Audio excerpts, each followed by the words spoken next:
council budget review process will encompass a series of public hearings that began in April and will run through June. We strongly encourage residents to take a moment to engage in this process by giving testimony for the record.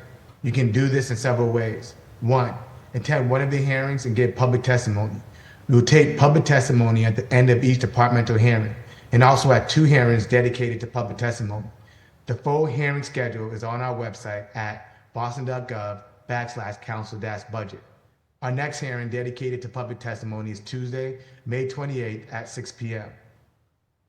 For virtual testimony, you can sign up using our online form on our council budget review website or by emailing the committee at ccwm@boston.gov. When you are called to testify, please state your name and affiliation or residence and limit your comments to a few minutes to ensure that all comments and concerns can be heard. 2, email your written testimony to the committee at ccc.wm@boston.gov. Or 3, submit a 2-minute video of your testimony through the form on our website. For more information on the City Council budget process and how to testify, please visit the City Council's budget website at boston.gov/council-budget. Today's hearing is on dockets number 0670 through 0672. Orders for the FY25 operating budget, including annual appropriations for departmental operations for the school department and for other post-employment benefits. Docket number 0673 through 0675. Orders for capital fund transfer appropriations. And docket number 0676 through 0678. Orders for the capital budget, including loan orders and lease purchase agreements. These matters were sponsored by Mayor Michelle Wu and referred to the committee on April 10, 2024. The focus of this hearing will be to discuss the FY25 budget for the Office of Consumer Affairs and Licensing and Tourism, Sports, and Entertainment. Today, I'm joined by my council colleagues in order of arrival, Council Coletta, Council Mejia, Council Weber. And I would now like to introduce today's panelists testifying on behalf of the administration. Director of Tourism, Sports, and Entertainment, Director Borders, Board Manager of Consumer Affairs and Licensing, Danny Green, and Chief of Economic Opportunity and Inclusion, Chief Idowu. The floor is now yours. Oh, you're on mute, Chief. Or your audio. Well, I can't hear you.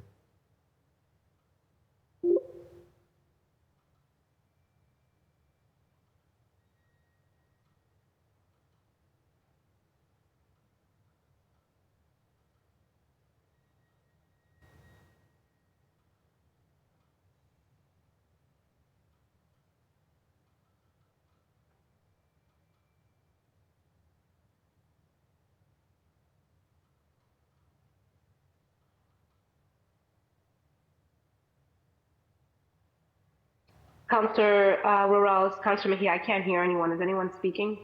Yeah, I think Chief Idowu is trying to get his microphone to work. Thank you. Might have jumped off to sign back on. But it's completely up to the administration on if they want to move forward with the presentation, or should we wait for Chief Idowu? I think Chief wanted to set the stage, so we'll wait a second. All right. Thank you. John, you can open up. The Chief is having some technical issues, wants us to move forward. Sounds good. Good morning, all. Thank you so much for the opportunity to share. John Borders IV, Director of Tourism, Sports, and Entertainment for the City of Boston. I'm joined by some colleagues who may or may not be seen, but thank you all so much for the opportunity to share. If we want to start with the slides, we can.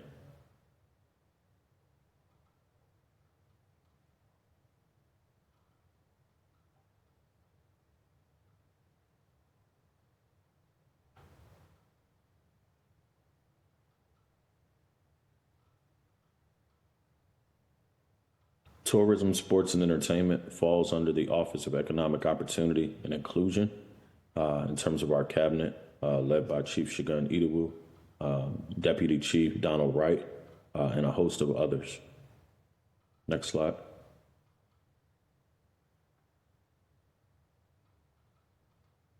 As shared previously, those who participate include myself, Danny Green, and Chief Eatable.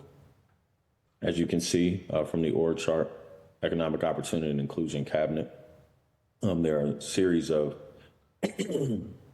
departments that fall under, including the Office of Consumer Affairs, Department of Supplier Diversity, Office of Tourism, Sports, and Entertainment, as well as the Office of Economic Opportunity and Inclusion. Next slide.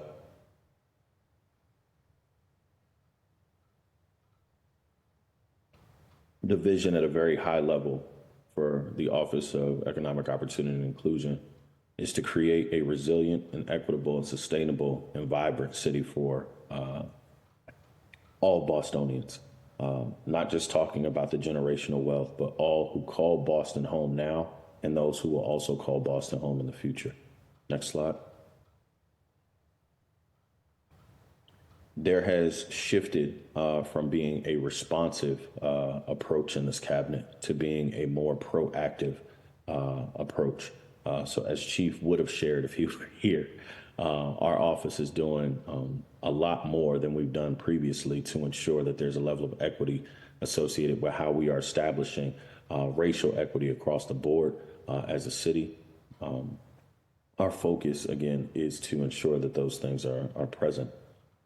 When you think of the difference between equity and equality, I don't necessarily want to read the full slide, but you can see based on the understanding of equity, in particular racial equity, this means that our priority will be to ensure that there are more resources available for all communities that have been historically excluded. So we know the history of Boston, and we know that we are actively doing our best to ensure that racial equity continues to be prioritized within this administration. Next slide.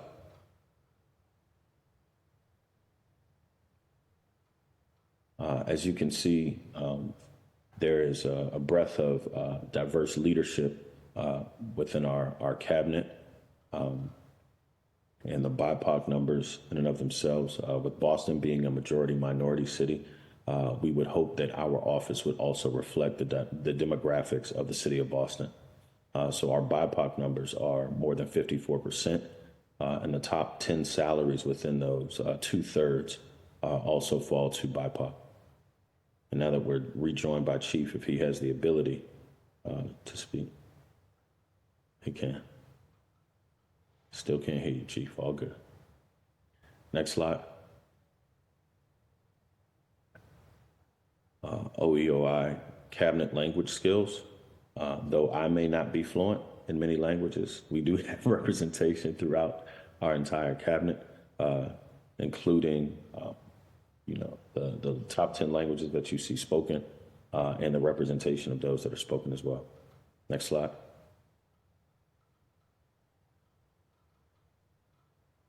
The TSC demographics, in particular for our office, 40% are BIPOC, and the top 10 salaries would include 44%. Next slide. I'll let Danny speak to MoCal if he desires to.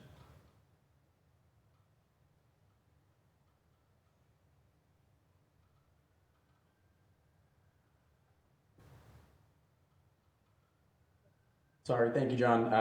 Similarly, hi all, Danny Green, Executive Secretary of the Licensing Board. As you can see in front of you on the slide, this is the demographic makeup of all of the staff across the 5 different divisions of the Consumer Affairs and Licensing Office, as well as the demographic makeup of the top 10 salaries. Happy to pause for questions at the end of all of our presentation if there are questions about any of this. Thanks, John.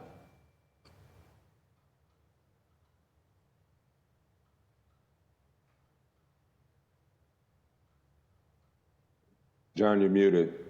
Got it. Thank you, Deputy Chief. As we dive into the vision for tourism, sports, and entertainment, this is a bustling industry, tourism in particular, 3rd largest in the Commonwealth, and the numbers continue to uptick in terms of the importance and the role that tourism, sports, and entertainment plays, not just in the Commonwealth of Massachusetts, but in particular in the city of Boston. As we continue to support films and TV productions and large-scale marketing campaigns to ensure that there are world-class events and conventions that come to the city, we also want to do our best to ensure that the over 700,000 constituents that call Boston home have the ability to move around and enjoy all that our city has to offer. It is our mission to advance tourism, sports, and entertainment in Boston and to promote in a public fashion our celebrations to all who call Boston home and all who visit Boston as well. Next slide. Chief Eatable, are you back? Did we have some audio? No? Okay. We're good. Some of the annual events include everything from our Donna Summer Disco Party to the Open Streets Initiative, where we really have a focus on probably about 1.5 miles concentration, giving Boston constituents the opportunity to experience local vendors, shops, food, culture, music. And we even had one as recent as yesterday with more than 5,000 in attendance in Dorchester. One initiative that we're really excited about is something that we call Dear Summer Mixtape, and we're hoping that counselors will participate and give us some drops for this year's tape as well. And we launched this on 617 Day, taking 6 DJs and 17 artists from Boston to really highlight the voice and the sound of what Boston has to offer. We don't want people to leave Boston and feel like they are not being celebrated here at home and that they don't have an opportunity through the city to leverage this platform that we have to ensure that their artistry is being championed and that they don't have to move to other cities again to foster a career. So there was a great deal of success in this last mixtape, and hopefully that will continue to increase. Gospel Fest, which is an annual celebration. Culturally, we know what this means to the city. We've had to recently move it from City Hall Plaza down to the Seaport as a result of such a large demand. And one of the highlights there also was our elder demographic sharing that even a covered venue meant so much to them over this past year. And last but not least, the Enchanted trolley tour and tree lighting, trying to touch all of the neighborhoods and to ensure around the holidays that the holiday spirit is being shared. This is something that we are extremely excited about and that will continue to happen in years to come. Next slide. There are so many different annual events that we support, and we've been more mindful of what it looks like to support events in all 23 and a half neighborhoods that call Boston home. And these are just a sample of some of those that you will look at, everything from BAMS Fest to the Chinatown Parade, to the Greek Parade, to the Haitian Parade. There are so many different groups, so many different cultural events that we do our best to support and to highlight over the course of the year. Next slide. We also try to collaborate with community. It's not just ours to initiate these events, but when there are community and constituents who raise their hand and come to us with good ideas, if there are different things that we can do to support their work, we do our best to exhaust our resources and do so. The most recent example is collaborating on the James Brown Saves Boston tribute concert. It was a sold out affair. More than 1,400 seats were allocated. And we had a packed house. I'm not sure if any of you were able to attend, but if not, you missed a phenomenal show. Tony Wilson, the young James Brown, was on stage, as you can see, bottom right corner. And we had more than 200 seats in particular reserved, again, for Age Strong. They were fed, transportation was provided, and it was a phenomenal event. It was hosted at the Strand Theater. We want to continue to place make right in the community, make it easy where people don't necessarily have to go all the way downtown, but we want them to take advantage of the different resources that we have within the 23 neighborhoods that call Boston home. Next slide. Some future events that we have, I'm not sure if you all are aware of it, but we will be celebrating the 250th anniversary of our nation in very short order. There are a number of meetings happening on a very consistent basis with stakeholders from all around the city, as well as all around the state, who are doing their best to ensure that we celebrate for the 250th, being that this is the birthplace of the nation. We are in competition with markets like Philadelphia and Virginia and others who want to take that fame. But everyone knows that Philly did the paperwork. The nation was started here. Next slide. Some future events also include FIFA's World Cup. It is shared that hosting one World Cup match would be comparable to that of a Super Bowl. And you know the economic impact, you know the drive, you know how many people attend said event. Boston was rewarded 7 matches, in 2026. This is unprecedented for this to be the largest number of teams that will ever participate to date in the World Cup. We're working closely with Boston 2026 to ensure that we have the resources to ensure that Fan Fest, which will more than likely take place within the city, is well attended, and that we have all the support needed to ensure that these visitors traveling from around the world will enjoy all that Boston has to offer while they're here. And that is going to be a 40-day festival, whether it take place on City Hall Plaza, in part on City Hall Plaza. There are so many different things that we're doing to work with Boston 2026 to ensure even that there are different watch parties hosted across the city so that people in their respective neighborhoods can also take advantage of us being, this platform for the world. Another thing that we're excited about is Sail 250. Around that same time in July, we're working closely with the group Conventures to ensure that Sail 250 goes off without a hitch. There will be more than 500 vessels that will be based in Boston Harbor during that time. Again, when we've had events like this in the past, more than 500,000 people have been in attendance. So just a heads up to prepare your calendars accordingly and get excited about all the fun things that we have coming to Boston soon. Next slide. Additional events that we have, whether they be local or whether they be national, include everything from Boston Unity Cup to us hosting our first ever WNBA game. When we talk about equity, it's not just the dollars, it's also representation. So knowing that Boston, as of now, does not have a WNBA team, for us to lean in and work closely with the Connecticut Sun as they host a home game here in Boston. We're doing everything to ensure that that happens. There's also going to be a fan festival that takes place on Canal Street preceding the game. So those who do not have the ability to attend the game can still take part in that entire weekend of festivities. We're working closely with the NHL on a 4 nations face-off, which is almost like a mini World Cup of hockey of sorts. There'll be 4 different countries represented, but that will take place in Boston next February. This is going to be home to the World Figure Skating Championship in March. We'll also host a Division I NCAA championship for women's lacrosse.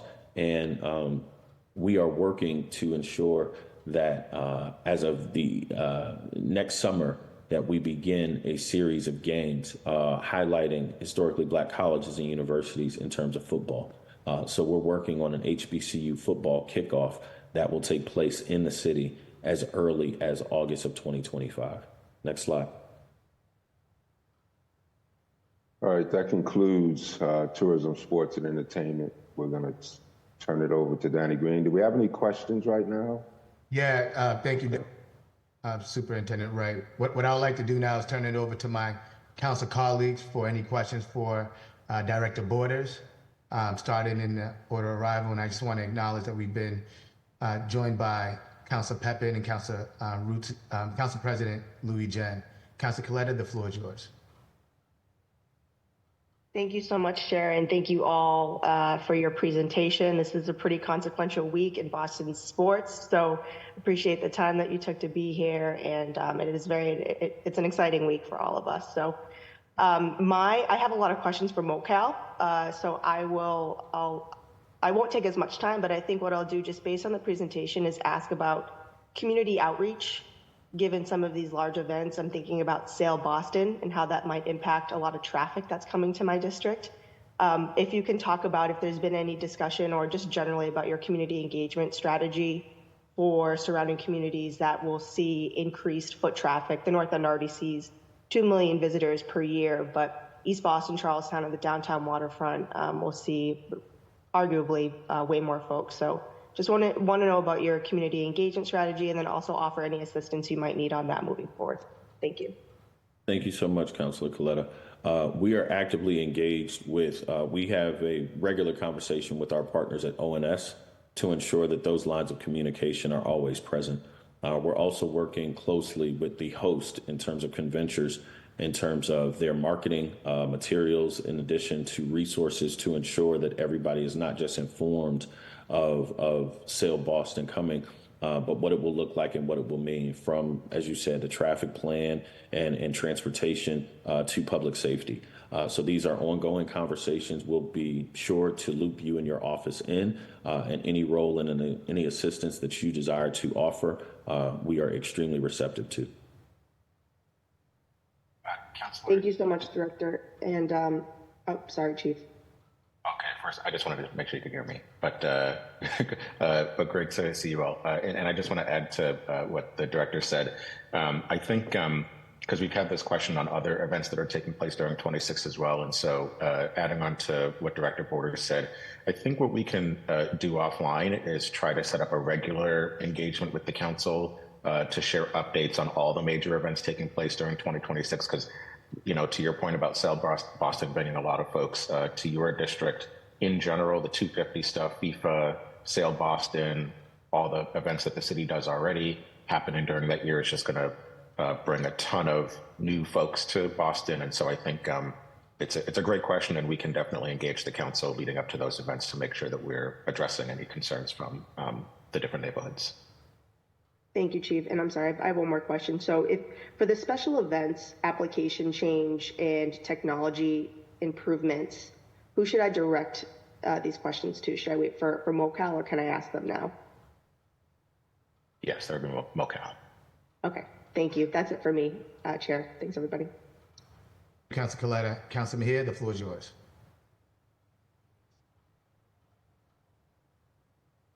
Can you hear me? Yes. Okay, great. Thank you all. Thank you, Chair. It's good to see you all. And I'm happy to see Director Borders leading here. You know, we're talking about sports and entertainment, which I think is such a great addition to this work, because I think we have such an amazing opportunity to continue to expand that work. I'm curious, how has the Office of Tourism has initiated any programs or campaigns to promote concept of in-city tourism, an idea discussed by you, Director Borders, last year? Like, how is that going? You know, what additional supports do you need to continue that work? Thank you for the question, Counselor.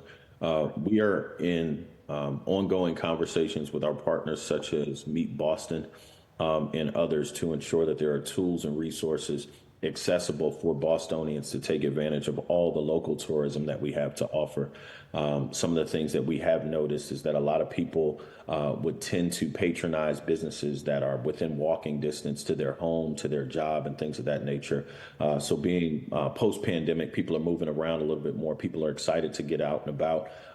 We are working on a variety of tools to incentivize that local demographic to move around. I won't share too much in the weeds of it, but there are different tools and resources that we're actively working on to ensure that we are promoting local businesses, that people are patronizing local shops, and that the local tourism market is taken advantage of, from museums to murals to parks and rec.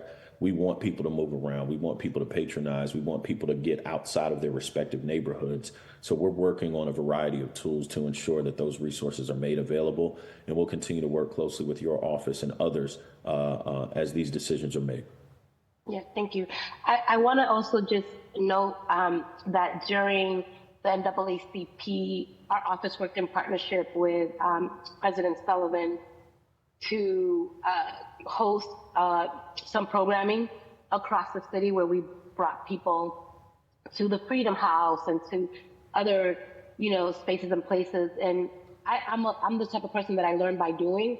Yeah. And it was a beautiful thing to see how community was really engaged in that process. And I'm thinking, you know, the Office of Black Male Advancement, sorry, I know this is not the hearing for it, but, you know, one of the biggest budget asks that we made when we first established the commission was a budget of $1.6 million. And so I have seen what a difference a well-funded, department could, the impact that it can make. And I'm curious from a capacity standpoint, I would love to see some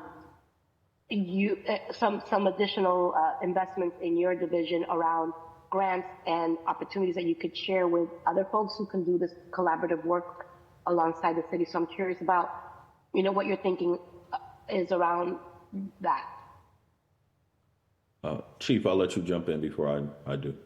Well, just to say, I agree, and I think I have to give public kudos to John for how he has staffed his department since coming in to make sure that we have, the necessary skills and tools in his current staffing. I will say, I think one thing that sets tourism apart is that relationship with Meet Boston, as John mentioned, that it doesn't all need to be on the city's budget, but rather a well-funded partner like Meet Boston, which has really stepped up since John came in to, whether in terms of their funding of community events, travel, things like that, as well as marketing campaigns, to your question, Councilor, to stimulate tourism from residents within the city, not just attracting folks from the outside. Yeah, but I believe, and correct me if I'm wrong, that the budget for tourism currently is flying in around 150,000. Is that true? And it appears like that number has gone down from 215 last year. Am I reading it wrong? Was I misinformed? Because maybe I must have read it wrong. Yeah, I think their budget's a little bit more than that. I know that for the two departments up right now, the request is pretty much level funding, just adding dollars for staff salary increases. But I think the tourism budget is north of, I think it's like 1.6 or 1.8 million already. For the tourism component of the work in terms of programming? If I could chime in, I have here a total of $1.8 million, but tourism is at 719, and then I guess you guys split it up between tourism, film and special events, and then tourism again. Tourism administration, film and special events, and then tourism, which then all totals up to $1.8 million. Right. So one of the things that the council just pointed out was that is not solely for programming.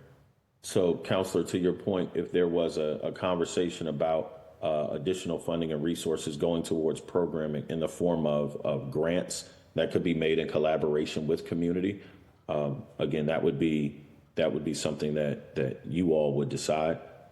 By no means will our office ever refute if you desire to invest deeper in this regard, but we want to be as supportive as possible. Yeah, no, I appreciate that response, and I think that these budget hearings are aimed at making sure that all of our departments are well staffed and resourced, right, in order for you to reach your goals and objectives, right? And I think that especially this is a new vision, right, a new division, if you will, specifically around the sports and entertainment piece of it, that I think that when we are trying to do something new, those, level funding is great, and I appreciate we want to continue the maintenance of it, but I think in terms of innovation and giving folks the tools to really expand on programming, because we know this will have a trickle-down effect, right? If our smaller businesses in Dorchester, Roxbury, and Mattapan have more foot traffic because you managed to invest in that, and businesses outside of Dorchester, Roxbury, and Mattapan can also do pop-ups in some of the more traffic. I mean, there's, all of that is interconnected with your work, Director, right? And I think that this is why I have seen other budgets that have had, more investments. And I think this is one of the offices that I think, and this is just my own personal opinion, that if we could do this right, everybody will eat. Everybody could win. I agree with you, and I want to be mindful of that. I think one of the things is also, as more money is given to us, money is taken from others. And it's our job to actively collaborate and partner.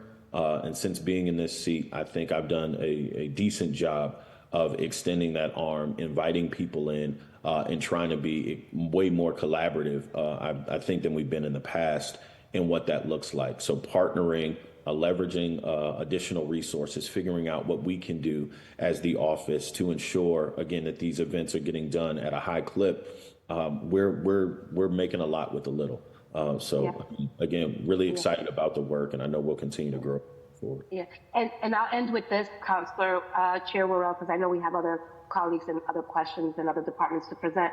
But I think what you just said, Director Borders, is exactly the type of energy that is going to help us meet this moment, specifically because when I think about the Office of Black Male Advancement, there are some co-programming that you all can do together where everybody wins. The same thing for women's advancement, the same thing for food justice. And like all of these things are interconnected. And I think that, you know, having that will to encourage other departments to see sports and entertainment and tourism as a part of some of their goals and objectives, especially around equity, I think that you are dead on, and that's exactly the type of leadership that this moment is calling for. So I really do appreciate how inclusive you have been. And I'll end with the fact that, yes, you got to take from some to give to others. So maybe it's not about taking, it's really about how do we reallocate resources, and so that maybe they're managing that piece of the budget that helps support your work. Like there's ways for us to do it in ways that everybody feels like they're winning, and that's hope. That's my hope for you and all the amazing work that you're doing, and I look forward to supporting you. And I also will end with, you know, we established the commission. There's lots of stakeholders, I guess. I think that, you know, if there's ways for us to help support and identifying other stakeholders that can meet Boston can't be the only one, but there might be other partners out there and stakeholders that can help support the work. So I look forward to sitting with you and figuring out what that strategy is and helping to support it. As do I, Councilor. Thank you. Thank you, Council Mejia. Council Weber, the floor is yours. Thank you. Can you hear me? Okay, great. Director Borders, just a couple quick questions. First one is about the FIFA World Cup. In terms of tourism, I was in college when the last World Cup was in the U.S. and FIFA built practice fields for teams around Boston. I know they built them at like Babson College and Wheaton College. And those I played soccer at Brandeis. We were able to play on those fields. They're amazing. My hope is that we can get the practice fields built in Boston for 2026. If they're doing that, I urge you to work with FIFA. From a tourism standpoint, I think people go out and watch the teams practicing. You know, we want to have those people in Boston. So have you had any conversations with FIFA about, you know, infrastructure that they're going to build around the World Cup? Thank you, Councilor, for the question. Those conversations are still advancing. Decisions have not been firmed up in terms of what those practice facilities look like. I know there are conversations with different colleges and universities to take advantage of resources that currently exist. But as those conversations continue to progress around where different facilities will, be erected in sorts, we're very much so active and at the table in conversations with Boston 2026. So as those things continue to arise, we'll definitely advocate to ensure that Boston is well represented. And obviously, we want as many resources as we can in terms of leave behind. If FIFA is going to build something, we're going to advocate to ensure that it is in a place in Boston where we're all able to take advantage of it. So thank you for that call out. Yeah, thanks. I think it would be good both to bring people in and lasting good for kids here in the city, and just to have the sites ready to go. And anyway, if you need any help. Sorry, the dog's barking. I guess my next question is, how are we doing after COVID in terms of numbers of tourists? Do you have any sense of that? I can share more details. Chief, were you going to jump in? Well, just to say, Councilor Weber, so we're actually really happy with the rebound that the city has been having related to tourism, both in terms of folks coming and visiting the city, but also just foot traffic across the city.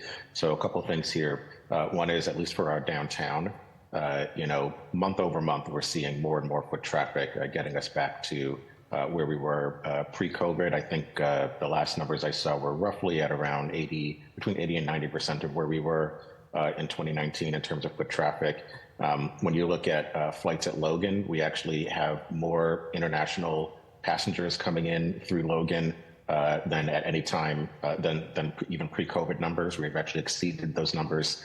And then in terms of hotels, heads and beds, we're at roughly 90% as well of where we were pre-COVID. So we're very excited at the fact that we are not only making this progress, but these huge events that are coming to the city, we know are going to help propel us beyond where we were before.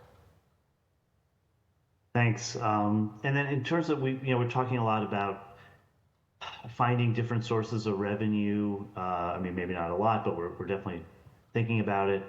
Do you have any thoughts on tourism and how to generate revenue for the city in ways that we're not doing already? Well, and the director can add here if desired, but I will say, and I don't know if this was set up top, but one of the things that I said to the final two candidates for the Director of Tourism, Sports and Entertainment was that whoever gets this role, there's going to be an added bullet point to your list of responsibilities in this role. And that is that rather than being a city that is reactive, where event coordinators and leaders are reaching out to the city and saying, hey, we want to come to Boston, can we talk about that? I have turned the role into being more proactive, where John has been, on flights going across the country and at this point world now, spreading the good news and message about the city of Boston and all that we have here, but also going out to negotiate with and attract the events that we see happening across the city, across the country, and bringing them here to Boston. So one of the events that John highlighted was the HBCU Classic, which has not happened in Boston before. And we know that with all of the energy around HBCUs and the Divine Nine, Greek fraternities, the energy around young people, we know that this is something that's going to bring a ton of folks to the city who are going to support our businesses. As Councilor Mejia brought up, bringing folks to the Dorchester, Mattapan, Roxbury neighborhoods. So part of our strategy is to just go bring the big events here to Boston rather than, us taking vacation to go visit these events, but bringing it here to our doorstep. Okay, and then I don't know who it can explain, just in terms of TV production and film, like how does that benefit the city financially, and where does that money go? Well, I see in the attendees portion. So again, I don't know if this was shared at the top, but we have a bunch of folks from our team who are here. I think Amy Yandel is here, who's the director of special events, and TV and film fall under her purview. So I don't know if we're able to bring her to the panelist side just to share a little bit about the work that she's doing there.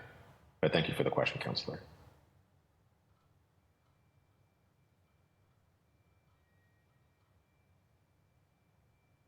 Yeah, Shane, can we promote Amy Yando to a panelist? And Chair, I have a quick question while they do that, because I didn't ask, are we doing, because I only asked Director Borders questions. Are we going to come back for licensing? Because I didn't. And we'll have Okay, thank you. Okay, thank you. questions. All right, thank you. Thank you, thank you. Hi, can you hear me? Yes. Yeah. Hi, everyone. So I'll just explain a little bit about what our office does in terms of the filming process. We really facilitate permitting for folks to come in. So we will meet with different projects coming into the city, whether it's a film, commercial.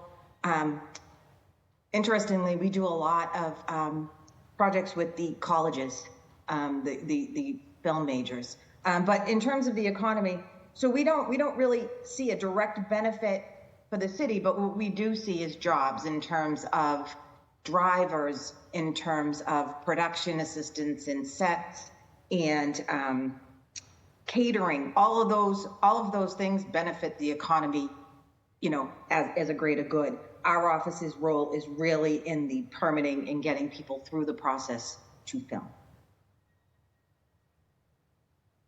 Okay, thanks. Since we're gonna have a bunch of rounds in the interest of keeping this moving, I'm gonna send it back to you, Chair. Thank you. Thank you, Council Weber. Councilor Fernandez Anderson, the floor is yours.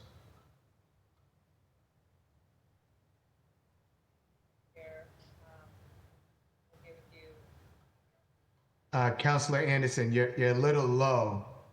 We could barely hear you.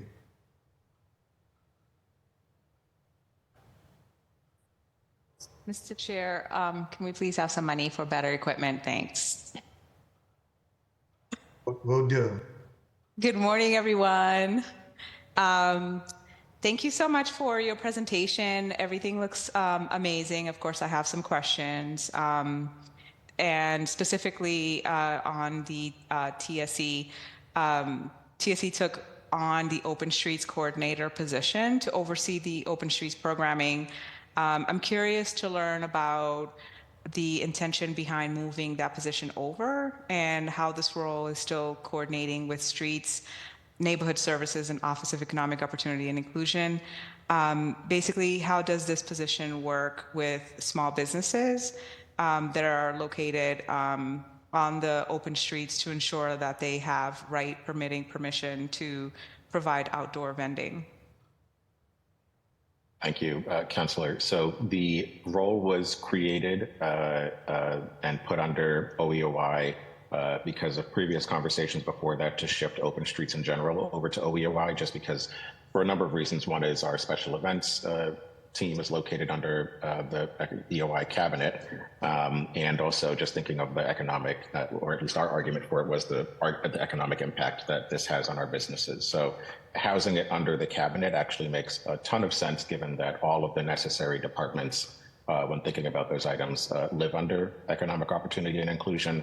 So Pilar Delgado, who is the coordinator, has been fantastic since she came into this role, and she is regularly meeting with the vendor who currently has the contract, Shauna Bryant Consultant, as well as our small business team, the streets team, et cetera, to make sure that they have everything they need prior to executing these events. Thank you so much, Chief. What percentage of contracts issued through the Office of Tourism, Sports, and Entertainment went to MBEs? And I'm sorry if you've already pointed that out. And what was total value for these contracts? We can find that information and get back to you with all the details. Okay, thank you. I noticed in one of your departments here presented, I just have to pull it up. In terms of like the top 10 paid, that it didn't really reflect the demographic. It wasn't OEOI. Shoot, I'm sorry. I don't have it open.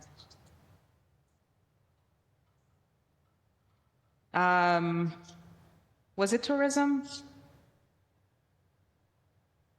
It was licensing, I think. Which one? Licensing and permitting?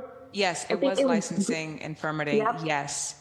Can we talk about that? Like the numbers looked a little bit off. And how many people total in that department again? Well, Councillor, for licensing, I'd be happy for us to chat about that in the next presentation. Okay. All right. Thank you. And in terms of like the events, I noticed, or tourism, I noticed that there's a map of like things to do in Boston. So when I went on the department's website, Things to Do in Boston website, there is a button that allows you to open up the map of the museums and sites that people can travel to. I didn't see a single destination listed for Roxbury under the walks and trails sections, or Franklin Park was not listed either. So basically you had to go to the button of another page to even find mention of Franklin Park. Can you please tell me what is the vision of the Office Tourism, Sports, and Entertainment to get the tourists economic drive, at least the revenue drive outside of Boston, downtown Boston? So a couple of things here. First of all, thank you for highlighting that. We're actually redoing most of the web pages under the cabinet. So pointing that out is something that we're going to make sure our director of communications knows about, so we can make sure that we're including all the neighborhoods. In terms of the strategy for visiting other neighborhoods, I would put that in two ways. Again, the partnership that we talked about with Meet Boston has been to ensure, because they have a ton of resources, and I completely take Councilor Mejia's point about expanding those partnerships. But just to say that for Meet Boston, one of the reasons we really want to make sure we're working with them is that not this particular body, but a couple of iterations of this council ago, approved of a new fund where they're able to collect fees, and it raises a ton of money that we want to make sure are going to our neighborhoods. So one of the things we've ensured is that any marketing campaign, any events that they're supporting are ones that are taking place in our neighborhood, so that it's drawing more folks to the area, as well as the Meet Boston website is directing folks to the neighborhoods and not only to downtown, Seaport, Back Bay. And I know that they, working with them and through them, they've hired Live Like a Local Tours, calling Night, to also be one of the companies that, again, when visitors are coming to the city, they have the option to sign up for different tours across the city. But I know that his has been pretty popular. And as you know, Councilor, he brings folks through Roxbury to visit all the historic places. So, I think leaning on those partnerships and, helping to inform what they're doing is one of the ways that we're making sure that folks are visiting all parts of the city. And then in terms of what we're doing, the events that we're hosting, we are always cognizant of where those events are taking place and how we're incorporating small businesses in those areas. So again, when we are thinking about what we're doing, John brought up the James Brown tribute. Could have happened anywhere in the city, but we were very intentional about where that event took place and how we were going to support folks in the immediate area. So just to say, it's always front of mind, and you've certainly been a good partner of helping to make sure that that's possible. Thank you so much, Chief, and I really appreciate. Yes, I've been advocating for Colin's tourist program, and definitely, in thinking about like the James Brown concert, it takes a lot to make profit with events. So turning that hopefully in the next phase as a tour, not just one-time event. In order to make profit, you typically in entertainment, especially in a theater like that, to that magnitude, it would take at least like the third, fourth, fifth show before they can see real profit. So I'm interested in getting information on moving forward and how we can expand that. Can we get a breakdown by neighborhood of cannabis licenses, live entertainment licenses that were issued in 2000, maybe 23, 24, through the chair? We can submit it if you don't have it ready today. I'm sure we could. So, and just to say, Councilor, so we are going to have MoCal present right after this. Okay. So that I don't know if that will be in the presentation, but we are taking note right now to either have it available or to get that to you following today's hearing. Okay. And then I'll hold my last two questions and the next two questions for that. I apologize that I missed the whole structure for today. I do want to ask you though, like, tell me about, if this makes sense at all, and where are you in thinking about this in terms of looking at fighting displacement? And I guess it's a hard balance between fighting displacement or responsible tourism or development of things that would support tourism and fighting displacement. If we've looked at an analysis, or if you're thinking about looking at analysis of how to do that, some people say that it's not a realistic thing to say responsible, development or tourism without displacement. And that this is a concern that often comes up in districts. So I wonder if we've looked at, specifically how to be intentional in how we are connecting our resources or arts or spaces to the right one of this, if not this, I think if not the first, but the second largest revenue driver in Boston, and how to do that in a responsible way where we are, where it's anti-displacement as well. And I just want to make sure I understand the question, Councillor. Is it coming from a place that when we see more foot traffic or more energy and excitement around an area, that can sometimes bring the unintended consequence of prices going up, rent, et cetera? Okay, got it. Well, I will, so, thank you for that question. And I will say that I think a lot of the tools that the cabinet itself has come up with are ones where we do, want to be intentional in that way, and target those resources in areas where we may see that happening, or before we see them happening, really, especially if we're working with the council to increase interest and foot traffic in particular areas.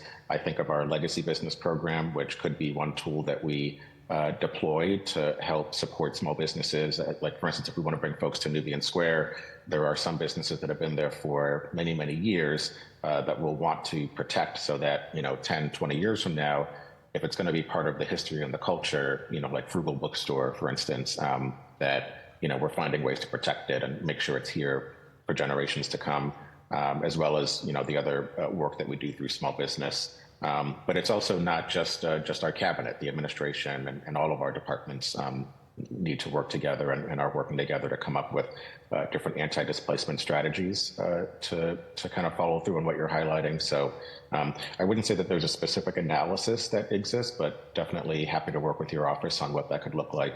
But end of the day, it is something that's always top of mind. And again, appreciate your bringing up that point. Thank you so much, Mr. Chair. I see you smiling. What does that mean? That means your time is up. Okay, fine. Mr. Chief and Director Borders, thank you so much for your outstanding work with each department within OEOI, and look forward to second round. Thank you. Thank you, Councilor Anderson. Vice Chair Pepin, the floor is yours. Thank you, Chair. And thank you so much for those that are panelists today. Chief Odu, it's good to see you. Director Borders, great to see you as well. I'm very excited to hear that there are many events coming down the line to Boston. Obviously, I'm a huge just fan of the work you do, but I'm just very proud to see that in just a short amount of time, you've been able to do so much for the city. So shout out to you. Which leads me to my first question. With these new events coming into town, what kind of revenue does the city see based off, just so much tourism coming to the city, investments coming into the city? What kind of investment do we see back at the city of Boston?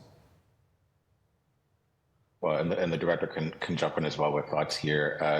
First of all, thank you very much, Councillor, and we're happy that a lot of those events we've seen happen in Hyde Park and Rossi. So thanks to all the residents and leaders in your neighborhood that have helped to make sure that we're bringing all of the city alive at different points of the year. In terms of revenue for the city does see, I think generally, through taxes and things like that. But at the end of the day, the economy and knowing that it's doing well is based on, as I shared earlier, the heads and beds, the foot traffic in certain areas of the city to support our small businesses, which then leads to, the better our businesses are doing, the more folks that they're hiring, the better wages and benefits that they're providing. So there's a spillover effect in terms of the increase in tourism to the city. Thank you. And I guess a follow-up question that is very similar to my colleagues, Councilor Weber's question about just sense of giving back to the community. Like FIFA has obviously created practice fields. I'm thinking more in general. Is there a partnership or is there a set of guidelines that we make organizations give back to the city of Boston? Obviously, a practice field is an example, but maybe a new playground, maybe an investment into a business district, maybe programming for youth. Is there some sort of a partnership that we can come up with to make sure that with so many good events come also something in return for our residents? I think that's a fantastic question. And, I think in answering Councilor Coletta's earlier question about making sure that the City Council is regularly updated on especially the major events that are coming here in 2026, there is an opportunity for us to engage all of the organizers for those events to share exactly that. So we'll make sure following these hearings that we are sharing where we are now with these different conversations, and then kind of collecting from folks what is it that you would want to see, and to work with the organizers to see what's possible as an outcome. That'd be great. And I'll extend my hand as being receptive of an invitation to a future conversation about what kind of partnerships we can make, not in just my district, but just across the city. And then to Director Borders, you mentioned that we are hosting a WNBA game for the Connecticut Suns, which is amazing. I'm a huge fan of theirs. I've actually been out to Connecticut for a couple of games. But I've also known that there's been rumors, conversations about potentially bringing a WNBA team to this city. Is there any truth to that? If you can answer that. I am doing my part to ensure that Boston is best positioned to host and be home to anyone that will bring benefit to the city, including but not excluded to the WNBA.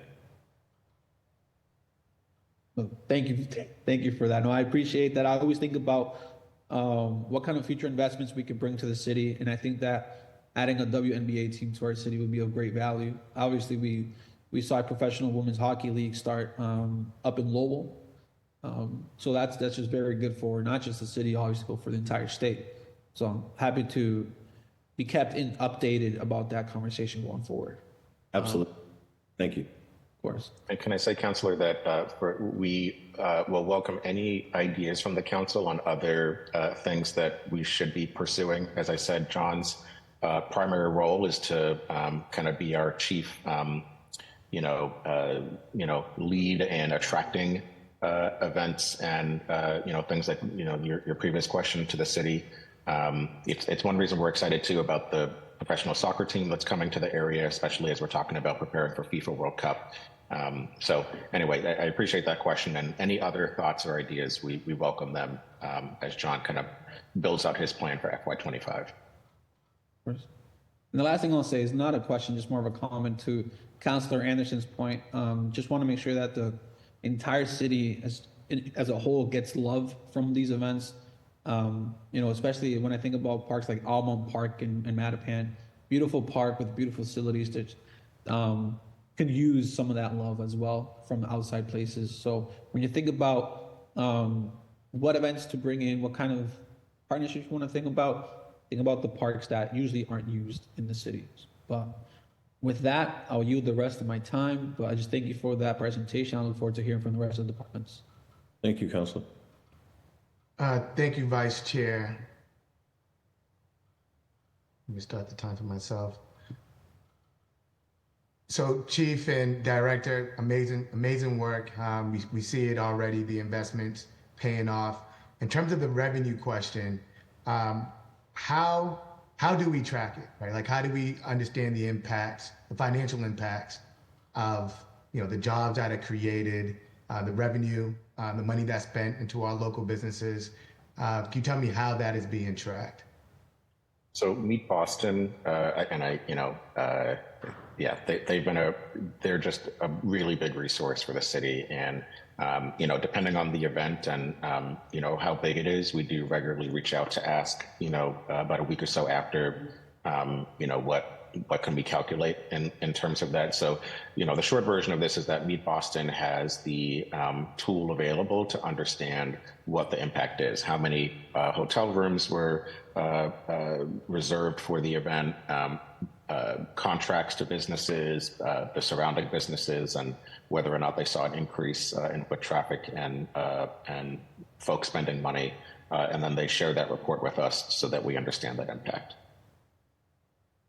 Awesome. And I guess what I would like to see, I'm assuming that the city, plays a part, whether it's financially or with permits, just kind of understanding,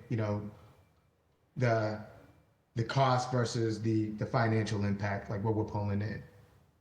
Just to, I guess for me, I'm assuming it's a lot more, right, than what we're putting in to kind of understand, that this is, right, what John is doing is generating revenue.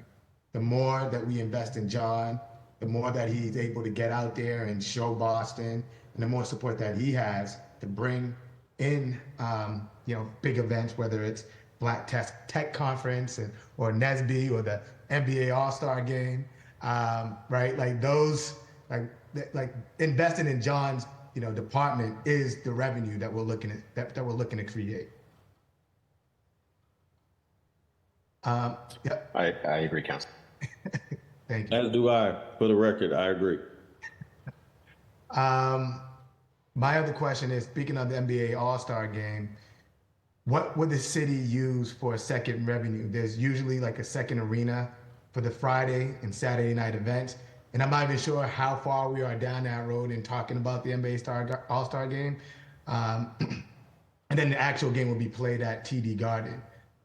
We're sort of missing that 10,000 seat arena that will work for the celebrity game or dunk contest on Friday or Saturday. I'm just trying to think of where are we thinking of having that? Would it be, Northeastern or BU, the convention center? Just wanted to hear what our thoughts are. Chief, you want to jump in or you want me to?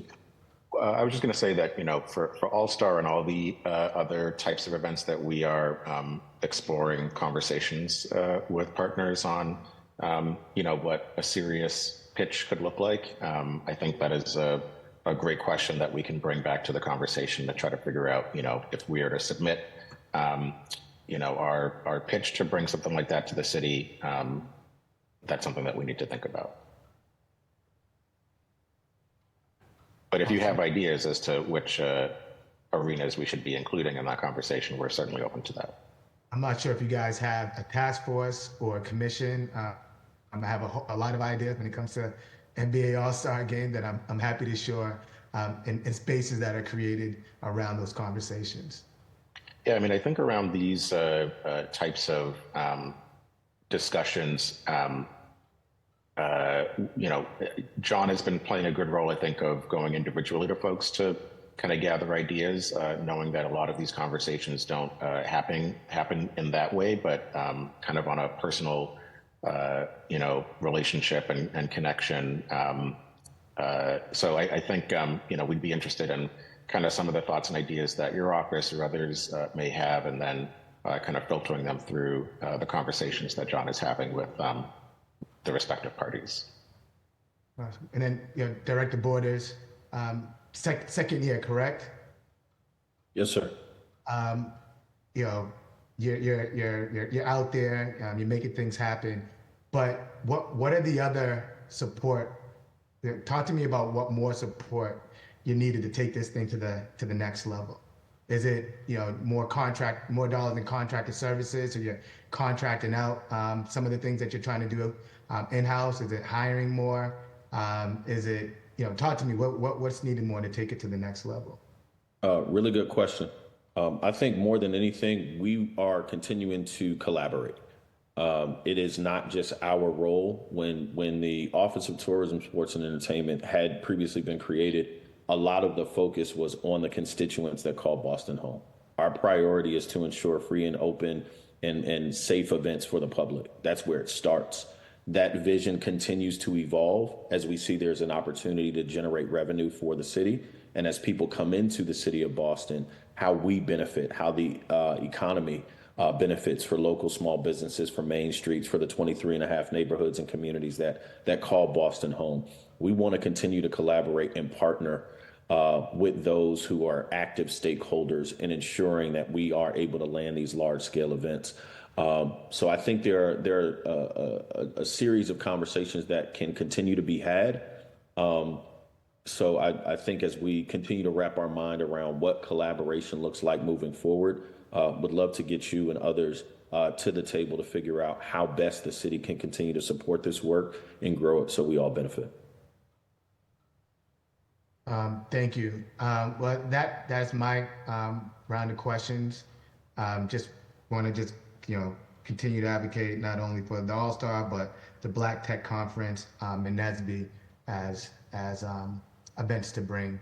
And then I also wanted to say on the mixtape thing, I think it would be pretty dope to see, those performers perform live, that mixtape somewhere on 617 Day, if possible, or maybe it's a back to school, something that those local performers, but just creating another stage for them to showcase their talent. The tape is going to drop on 617 Day, and there's already a concert planned for early fall. So right there with you, Counselor. I'll make sure you're invited. Yeah, and if you need another DJ, let me know. Noted, Counselor. Thank you so much. We have that on the record. Got you. Absolutely. Thank you. By show of hands, any of my council colleagues have any further questions for Director Borders? Councilor Mejia, the floor is yours. Yes, thank you. I just want to add my name to the mixtape concept. Add me to that, Borders. I got the mix and the remix. And we should do a budget analysis of of who could mix the best. But I wanted to underscore again the comment that I made around the supporting your division to what Councilor Roel so eloquently said, is that if you win, right, and you're set up for success, then all of that work is going to trickle down to all of the neighborhoods that we're here to fight for. And so you and the work that you're doing is such a key component of the conversation. And I got some clarity from my team. The tourism budget for programming is at $153,000. So I just want to make clear that, when we're talking about programming and we're talking about investments and we're talking about setting Director Borders up for success, that a budget of $153,000 for tourism programming doesn't feel as substance, right? Like I feel like we could just do a little bit with that. And so my charge and for you all to consider is to figure out the different departments in which we can take a little, we could pull some resources in to help support the increase of programming dollars, because you can have all of these amazing ideas, Director Borders, but if you don't have the money to make those ideas happen, they're just really great ideas that are going to sit on a shelf, hoping and praying that somebody will pay attention to them. And so I just think it's really important during these conversations, when I look at the entire city budget and I look at this particular division, which is the lifeline to so many Black and brown and minority owned businesses, that this is definitely a key pathway towards closing that wealth gap. Thank you, Councilor Mejia. Go ahead. Sorry. You guys want No, Councilor, I see Councilor, well, somebody was going to say something, but I think Councilor Flynn also appeared, just in case you don't see him. Chief Director, would you like to respond? No, we were just saying thank you for that. Thank you, Councilor Mejia. Just want to also acknowledge that we've been joined by Councilor Flynn. Councilor Flynn, the floor is now yours.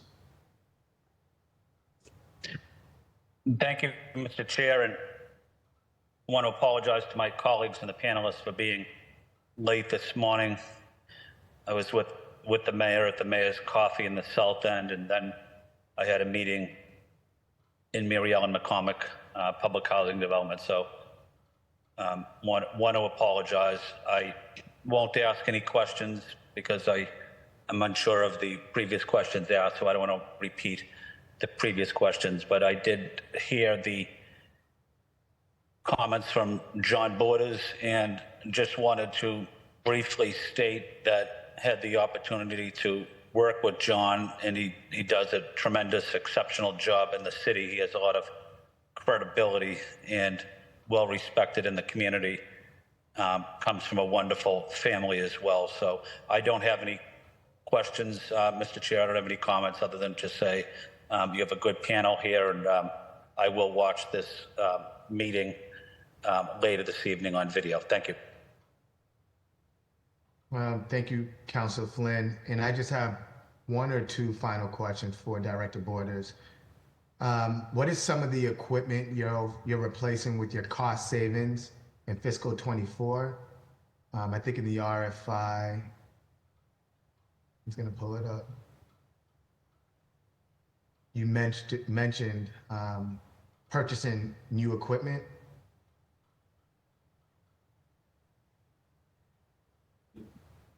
We did mention that.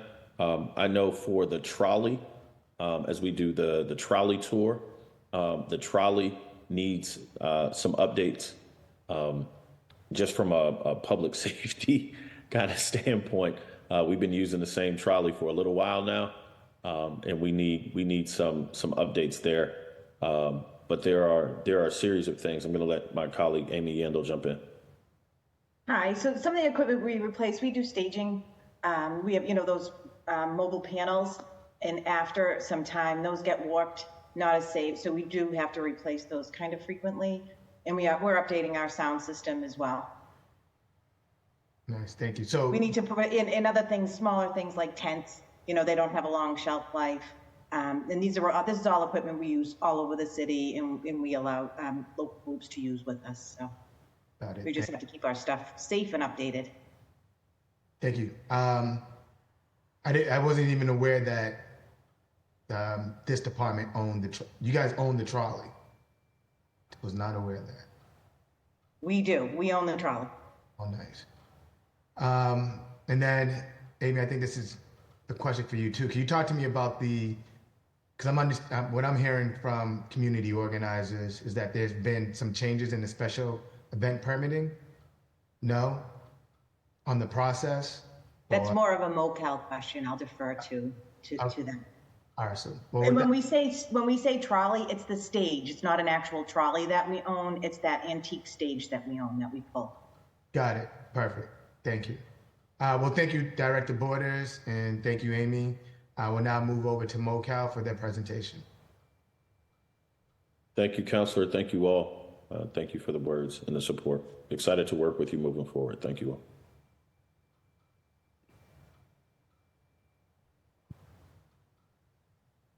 All right. Thank you very much. Chief, did you have any framing remarks, or are we just getting right into it?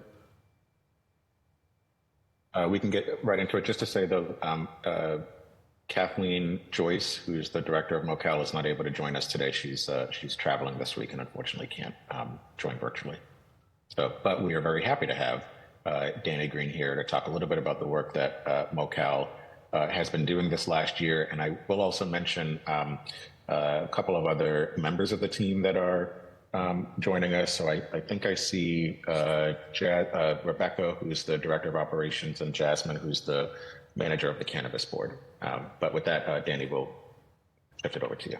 Perfect. Thank you very much. Good morning, all. Very happy to be here. My name is Danny Green. Once again, I am the executive secretary of the Boston Licensing Board, one of the 5 divisions under the Mayor's Office of Consumer Affairs and Licensing, or MoCal. And again, I know Kathleen Joyce, who cannot be here, and I really appreciate the opportunity to talk about our work. So MoCal predominantly is a regulatory agency. It regulates, is a permitting office for many different industries, including the restaurant industry, alcohol, cannabis, and hotels, but also our office houses our consumer affairs office as well, which I'll talk about in a little bit. Next slide, please.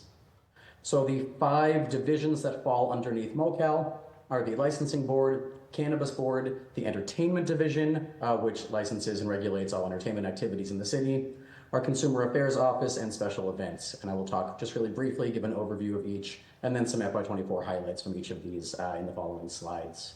Next slide, please. So the Licensing Board is a 3-member board appointed by the mayor, which again is the regulatory body, which issues licenses and regulates activities, mostly for holders of alcoholic beverages licenses, common victualler, which are restaurant licenses without alcohol, hotels, dormitories, lodging houses, and then some smaller categories, including billiards, bowling, fortune tellers, as well as pool tables. Next slide, please. So over this past year, and I think this is a theme from this morning's hearing as well from Director Borders, the Licensing Board really focused more on outreach and awareness than it has in prior years. specifically in hosting a number of special meetings across the city with licensees focused on public safety, going over the rules and regulations of the board. These were hosted in neighborhoods across the city, including downtown, Alston, Brighton, ahead of the beginning of the school year for our colleges, and in South Boston, ahead of the St. Patrick's Day Parade. Also partnered with a lot of neighborhood groups and community groups who are interested in how to apply for licenses, what the rules are for receiving new licenses, transfers of licenses, really information gathering sessions in Mattapan, East Boston, and across the city. We've also issued public advisories over the past year, specifically related to what we were seeing for a while and to continue to hear reports about, which is the issue of non-consensual drink spiking or roofing. Also issued a number of other advisories, including around bottle service and cooperation and notification to the police and how to notify the board of activities that happen within the licensed premise. The board also issues special one-day alcohol licenses for events across the city at premises that do not already have annual licenses, and issued nearly 500 of those over the past year. Next slide, please. The Boston Cannabis Board, which is a relatively new division in our office, was established following the legalization of recreational cannabis in Massachusetts, is the only specific citing authority just for cannabis in the state. It is the citing authority for cannabis establishments in the city of Boston. It's a 7-member board appointed by the mayor, and has to lead with equity, and does so by following the ordinance which established the board by requiring that there are at least 50% establishments at any given time that have been certified as equity applicants by the Office of Economic Opportunity and Inclusion. Next slide. So over the past year, the Cannabis Board entered into 8 new host community agreements. This is the kind of beginning phase of citing a cannabis establishment in the city. Of those 8 executed host community agreements, 4 are equity and 4 are non-equity, so we are at our 50% quota there. And as well, 10 new licenses were issued in 2024. A license is issued when an establishment is ready to open. So that means 10 new cannabis establishments opened in FY24 across the city of Boston. And of those, again, half have been certified as equity by OEOI, and the remaining half are non-equity. You can also see this is current to date so far since the board was established in 2020. 32 establishments are now open and operating across the city, and you can see the full breakdown at the bottom of the slide that shows where they are by neighborhood. Next slide. The entertainment division is the 3rd division underneath MoCal. It is actually separate from the licensing board. The entertainment division is the permitting and licensing and regulatory body for entertainment activities. This includes annual non-live entertainment and live entertainment, as well as one-time licenses. So for any event at an establishment, indoor or outdoors, that includes entertainment categories for folks who do not have an annual, this is how we license events across the city. Next slide, please. In FY24, the entertainment division of MoCal approved 82 new entertainment licenses across the city. These are all across the city as well. This kind of shows where we are coming out of COVID, where things are continuing to grow, events are continuing to come back to our city, when you can just see the increase year over year, this year over last year. So that is both in the annual licenses, but also one time, more than 10% more this year over last year. So that's over 700 one-time entertainment licenses were approved across the city this year. There have also been a lot of updates made to the entertainment licensing process, including digitizing the entire process. No more forms need to be physically brought into our office. This is all now done online, which expedites review and processing. And as well, at the outset, we're asking a lot more questions up front of applicants who are applying for entertainment licenses, which in a lot of cases saves a lot of time and effort for the applicant and for staff by, in a lot of cases, allowing the entertainment division to skip application hearings when all the information is already done up front. Next slide, please. The Consumer Affairs Division, that is the 4th division in our office. That is, basically, it works with the Massachusetts Attorney General's office, educates consumers, but also mediates consumer complaints against any business in the city. One big change over the past year is the city actually received an additional $15,000 from the Attorney General's office to add the cities of Chelsea and Everett to the catchment area for where our consumer advocates are able to advocate for cases. So we are now also the Consumer Affairs Office, not just for Boston, but also for Chelsea and Everett. Next slide, please. Over the past year, and this is part of that $15,000, the remainder of the money was a $90,000 grant from the Attorney General's office, and this funds all of our activities through the local Consumer Aid Fund. Our consumer advocates were able to recover through their mediation work over $291,000 for Boston residents through a wide variety of different complaints that were lodged against businesses across the city. And again, continuing to the theme of outreach and awareness of our work, our consumer advocates completed engagement activities across the city, including tabling events, some of them even in our own building, appearing at mayor's coffee hours, and partnering with a lot of other city agencies who do more outward-facing work to bring awareness to their constituencies as well of the kind of mediation and advocacy work that the Consumer Affairs Office is able to do. Next slide. And the fifth and final division of the MoCal office is special events. The role of the special events division of MoCal is to convene an interdepartmental working group to basically go through special event applications with applicants and help to really streamline and coordinate the process of applying for every permit that would be needed across various departments to put on a special event. There are, I'm sure you can imagine, there are many, so this includes ISD, fire, EMS, transportation, all the folks who are required in order to put a permit in place to hold a large-scale special event outside in the city.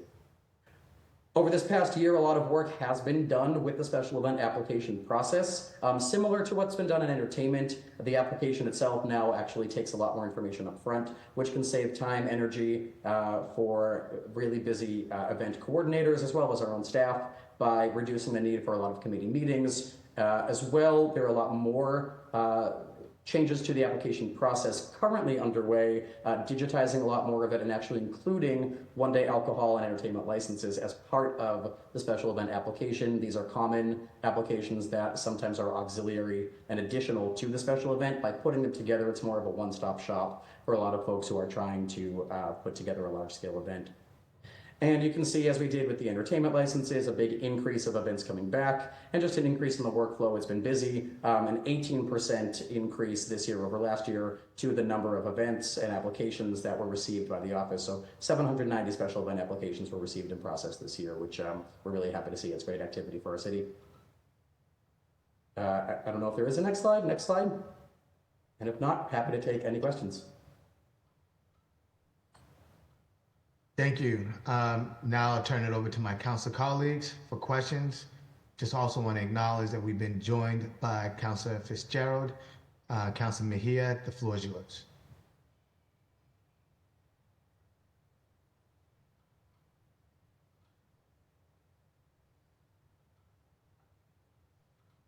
Councilor Mejia, if you're saying something, we can't hear you. Can you hear me now? Yes. Okay. I'm curious with the slide around the, which is the same thing that I believe Councilor Anderson had asked about. With that particular slide says that there are 12, I believe 12. In terms of diversity, it seems like there's 6 people of I think maybe 6 or 8 people of color and 12 others. So I'm just curious in terms of diversity. What are we doing to increase in terms of linguistic, cultural competency? Because we have, as the city continues to be one that is inclusive of all, so are the language, capacity issues and the ability to communicate with folks. And so I'm curious, Chief, if you could just talk to me about some efforts that are being made to be a little more reflective of the city. Sure. And just to note, Councilor, the reception is a little choppy. We caught up most of what you were saying, but I'm just letting you know for future questions. Thank you. So there are a bunch of open roles right now in MoCal that, exactly to your point, we are making sure to work with partners and community, and of course would welcome candidates from your pools for the councilors represented here to help us meet some goals.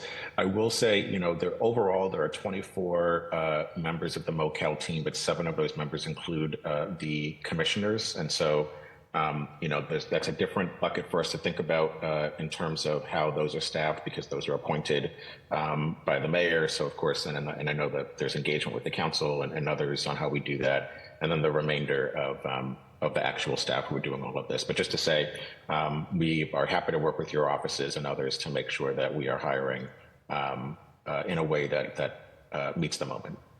Yeah, thank you, Chief. And then I'm curious. Let's stay on that moment for a little bit longer, in regards to language access and the ability to communicate with folks who are not proficient in English specifically. And so I'm curious, what type of assistance do people have with applying for the licenses, for the permits, for their one-day events, or even for use of other spaces and places across the city of Boston? Kind of like, can you just talk to me a little bit about what you all are doing in terms of being able to communicate with folks in multiple? I know we have an ordinance with the top 11 languages spoken here, but I'm just curious, kind of what that looks like in your shop for this particular department. The one thing I will say is that we do work very closely with the Languages and Communications Access Office. So there is a notice on every single one of our hearings, that notices that go out, where if any applicant or anyone wishing to testify needs any help with a language, we will procure an interpreter for them free of charge to the applicant. Also, we use the language line very often. If someone does come in to our office in person and needs assistance filling out a form, we're able to communicate with them in real time through the language line as well. Yeah, thank you for that. I would say, just to add, Councilor, and I think this goes to your earlier question, again, for these open roles that we have, it would be great to work with your office and others to help make sure that we have staff directly in the department to address these. I will say, though, this is one reason why we share a slide on the cabinet-wide language skills, because as a cabinet, we do make sure that folks that have other abilities are able to work with, across different departments to help work with constituents. Yeah, thank you for that. And I just have 2 more questions. One is around when someone applies for a permit or a license or whatever the case is, when they are denied, what type of technical assistance and feedback they are provided so that they don't make the same mistakes.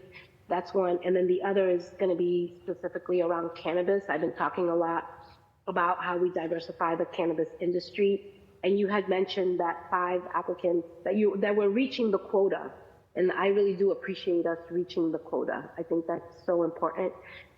I would love to hear a little bit about what, the types of support, because one thing is to open up a shop and the other one is to keep it open. And I think that a lot of these folks who are not equity have the capital and the financial resources to keep their doors open, whereas those who are in the equity division struggle significantly. So I'd love to hear a little bit about kind of some investments that we're making in that space, and also curious around, we filed a hearing order around diversifying the cannabis industry, and I'm really looking forward to working alongside you, Chief, specifically. I like to pilot things just to see how they work so that we can implement them. So would love to hear some of your thoughts around that as well. Well, I mean, and Danny can add on to this if he wants to on the feedback, but I know that when folks are denied any approval, this office for sure finds ways to work with folks to get them across the finish line. So I know that feedback is always given as to why or why not something might be moving forward. But I don't know, Dan, if there's any other things you want to add to that. No, I would say, especially on the event side, we really do try to always get to yes. It is rare that something is denied. And then it kind of depends across the different agencies. In cannabis, a lot of times if there is a denial, we will refer that applicant, especially if they're equity certified, to work with the Office of Economic Opportunity and Inclusion, which runs the cannabis equity program and has TA providers kind of within their stable of folks to work specifically with cannabis applicants to get them hopefully back to a yes in front of the board. So it a little bit depends on, what the denial denial was based on and which agency it was in, but we do always try to work with the applicant to try to get them back to it, yes, if possible. And on sorry, go ahead, Councilor. Yeah, no, I really want to get to the, before my time is up, when we start seeing Councilor Worrell, the chair, smiling, that means, my time is ticking here. So let's talk about cannabis, y'all.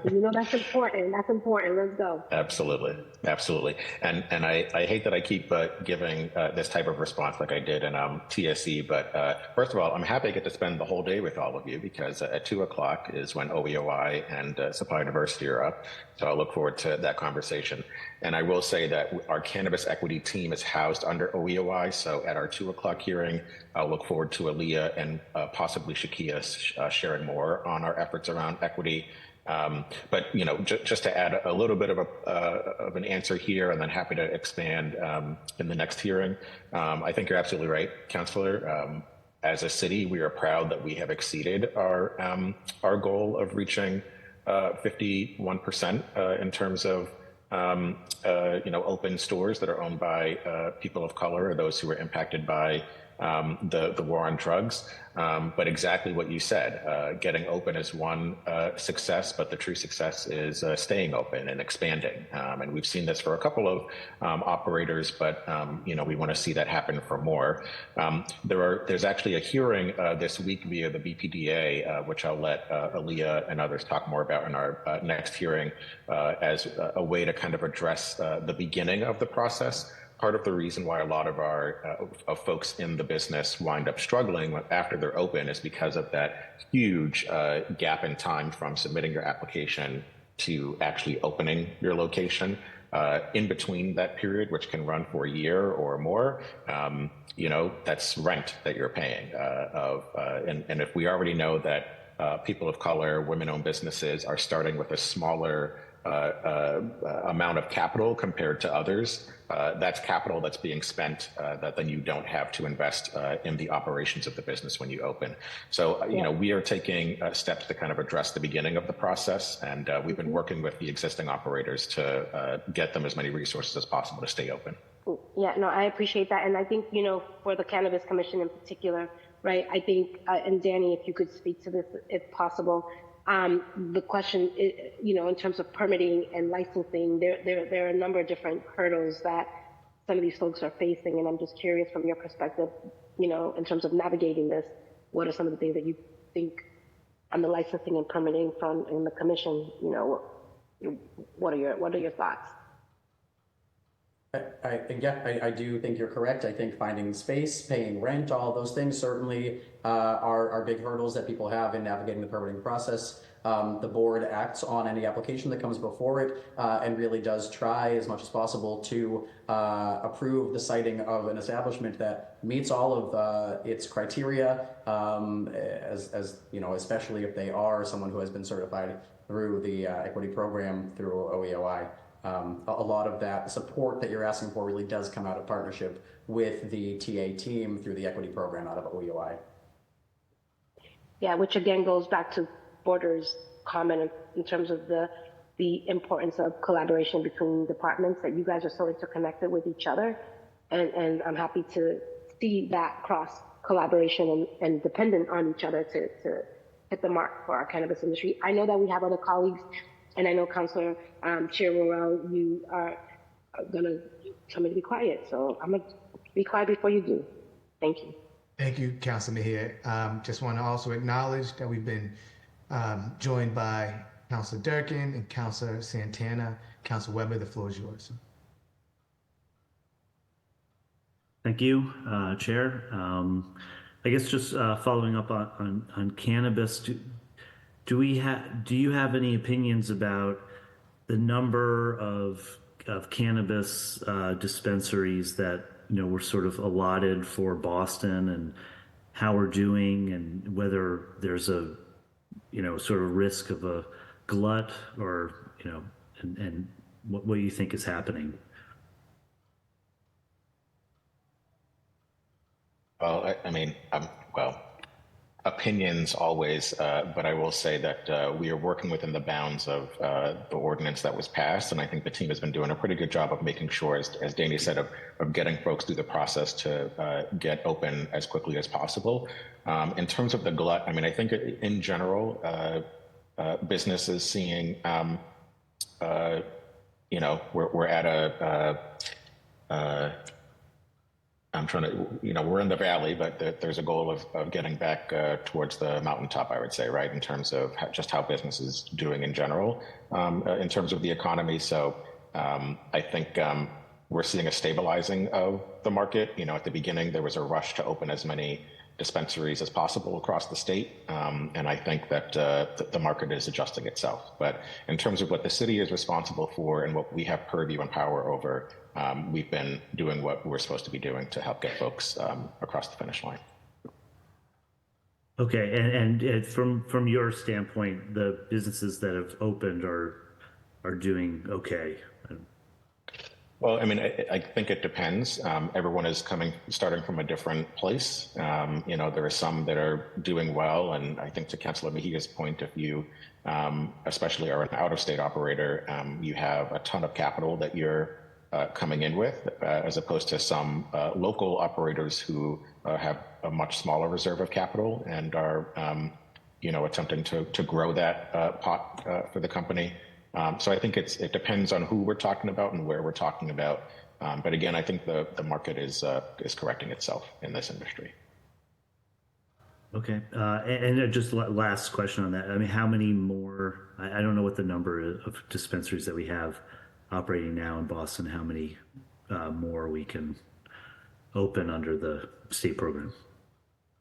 Unlike alcohol, where there was a cap on the number of licenses, cannabis was actually set up in Massachusetts with a minimum, which is based on a percentage of the number of package store licenses. So as the city, if the city were to grant more alcohol package store licenses, that means the city then has to allow for a fifth of that number of cannabis licenses. I believe right now, the number that we can't go below, or that we can't set an ordinance saying we have to have less than that, is 57. It's somewhere in the 50s, and we're in the low 30s right now.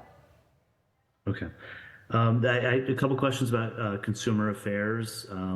So what are the common issues that you're dealing with now from yeah, let me pull up that slide, which had, I think, the 5 top types of issues that our office mediates. A lot of travel cancellation policies, so mediating disputes among some of the kind of travel booking sites. Some tenant landlord disputes that might not necessarily be solved by the Housing Stability Office. Very common are home improvement contractor disputes, and then used car sales and online kind of phishing scams or consumer scams. Those are kind of the top most common issues that our advocates mediate. And then in terms of, do you get calls about security deposits from renters not being paid back? We do. I do believe that will be something we would probably work hand in hand with the housing office or send to the Housing Stability Office, since that is more of a landlord-tenant issue directly. Mm-hmm. Can you share the counts of the different? I'm sure you keep data on each type of complaint. Can you share that with us? We're happy to.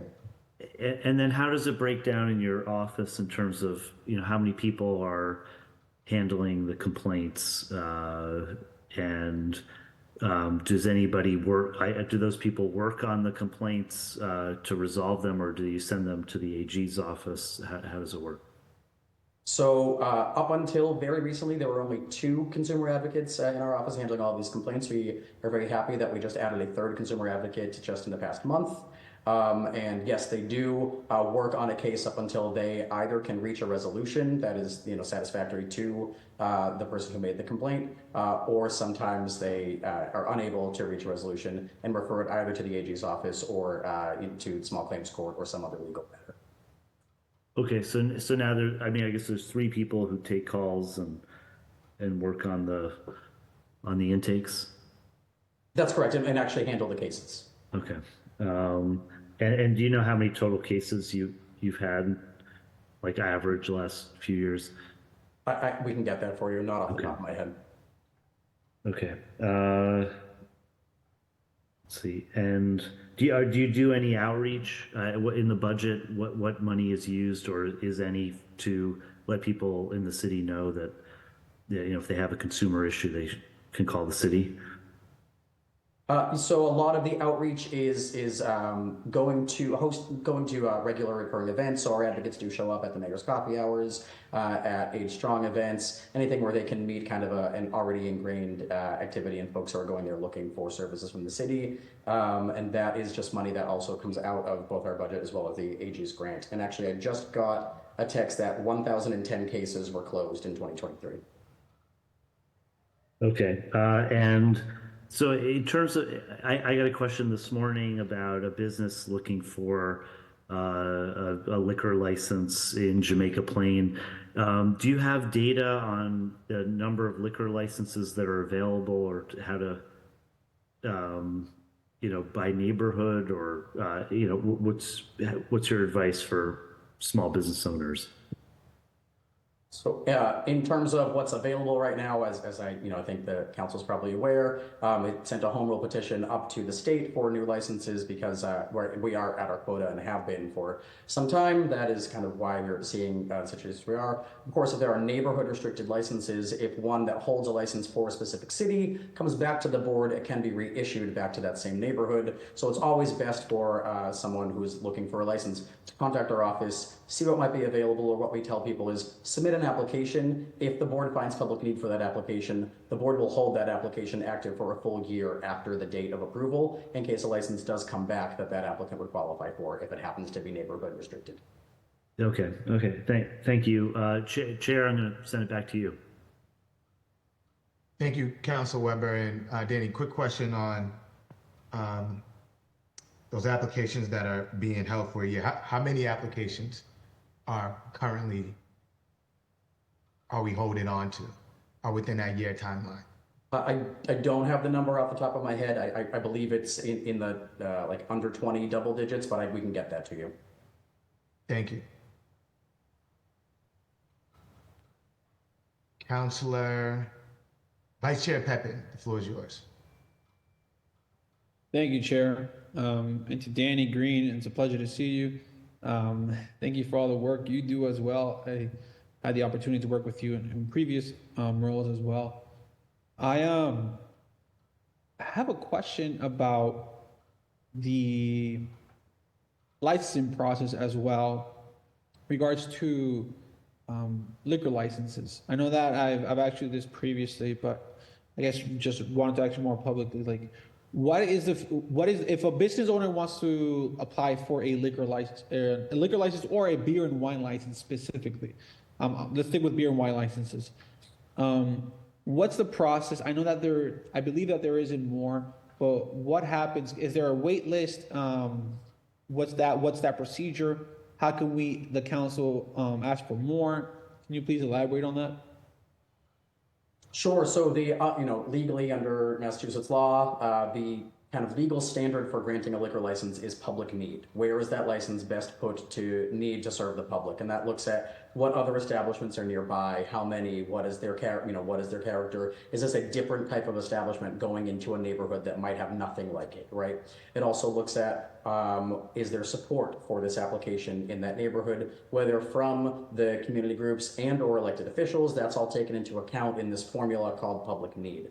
So while there's not exactly a wait list, because whoever is at the top of the wait list might not be where that license is best put to public need when the board does its calculation of public need. So instead, when the board finds public need for an application, it's put into a queue, not a queue, into a pool of those where public need has been found should an application come back within hopefully the next year.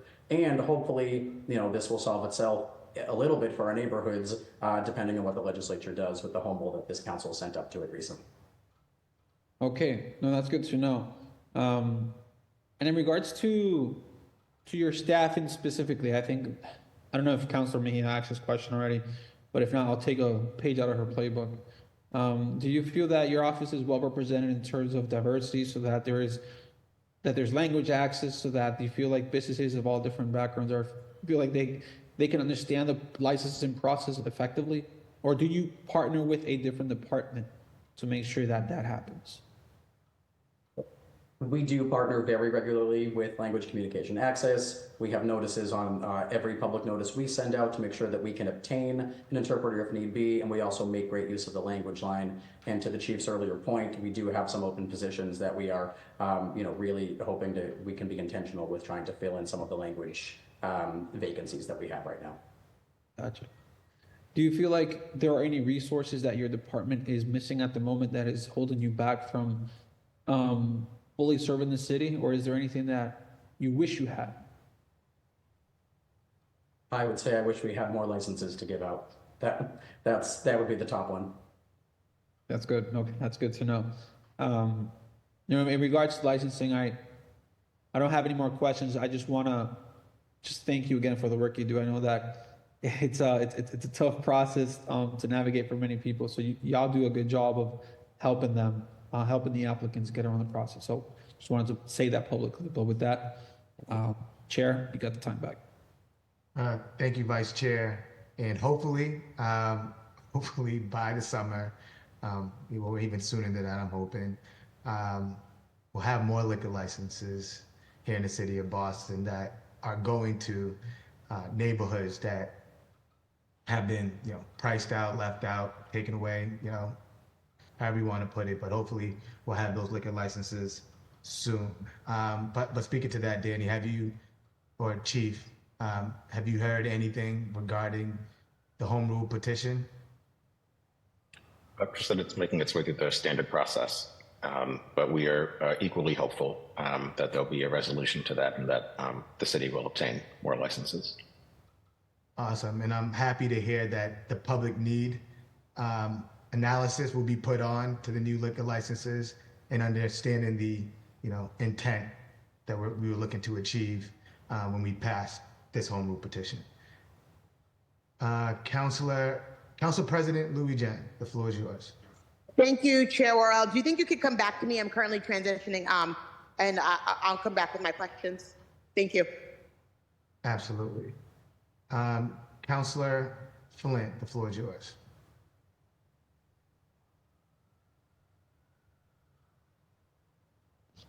Thank you, Mr. Chair.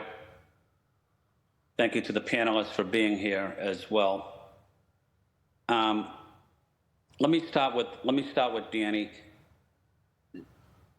As you know, one of the issues I take very seriously on all licenses is public safety, whether it's in my own neighborhood or across my district. I was very, very vocal about the South Boston St. Patrick's Day Evacuation Day Parade. I want to see that make significant changes and address public safety issues. They're critical, and I'm going to call out my own neighbors if I feel we're not providing a safe parade for everybody. Having said that, for one-day licenses, Danny, whether it's a liquor license or special event, what is the sign-off procedure like? Who signs off and as part of the process? What agencies? So there are two different things. For the special events process for a larger event, the kind of sign-off process is any agency that might have any kind of permit that is touched by that event. So, it could go something as large as needing 11 or 12 different agencies if you have an event with tents and risers that needs ISD sign off, and generators and propane that needs fire sign off, and EMS and police. So you can go as large as, as many agencies as we can think of who might have permits. For the one-day entertainment and alcohol, it's a review by our office and then a police review as well for public safety concerns.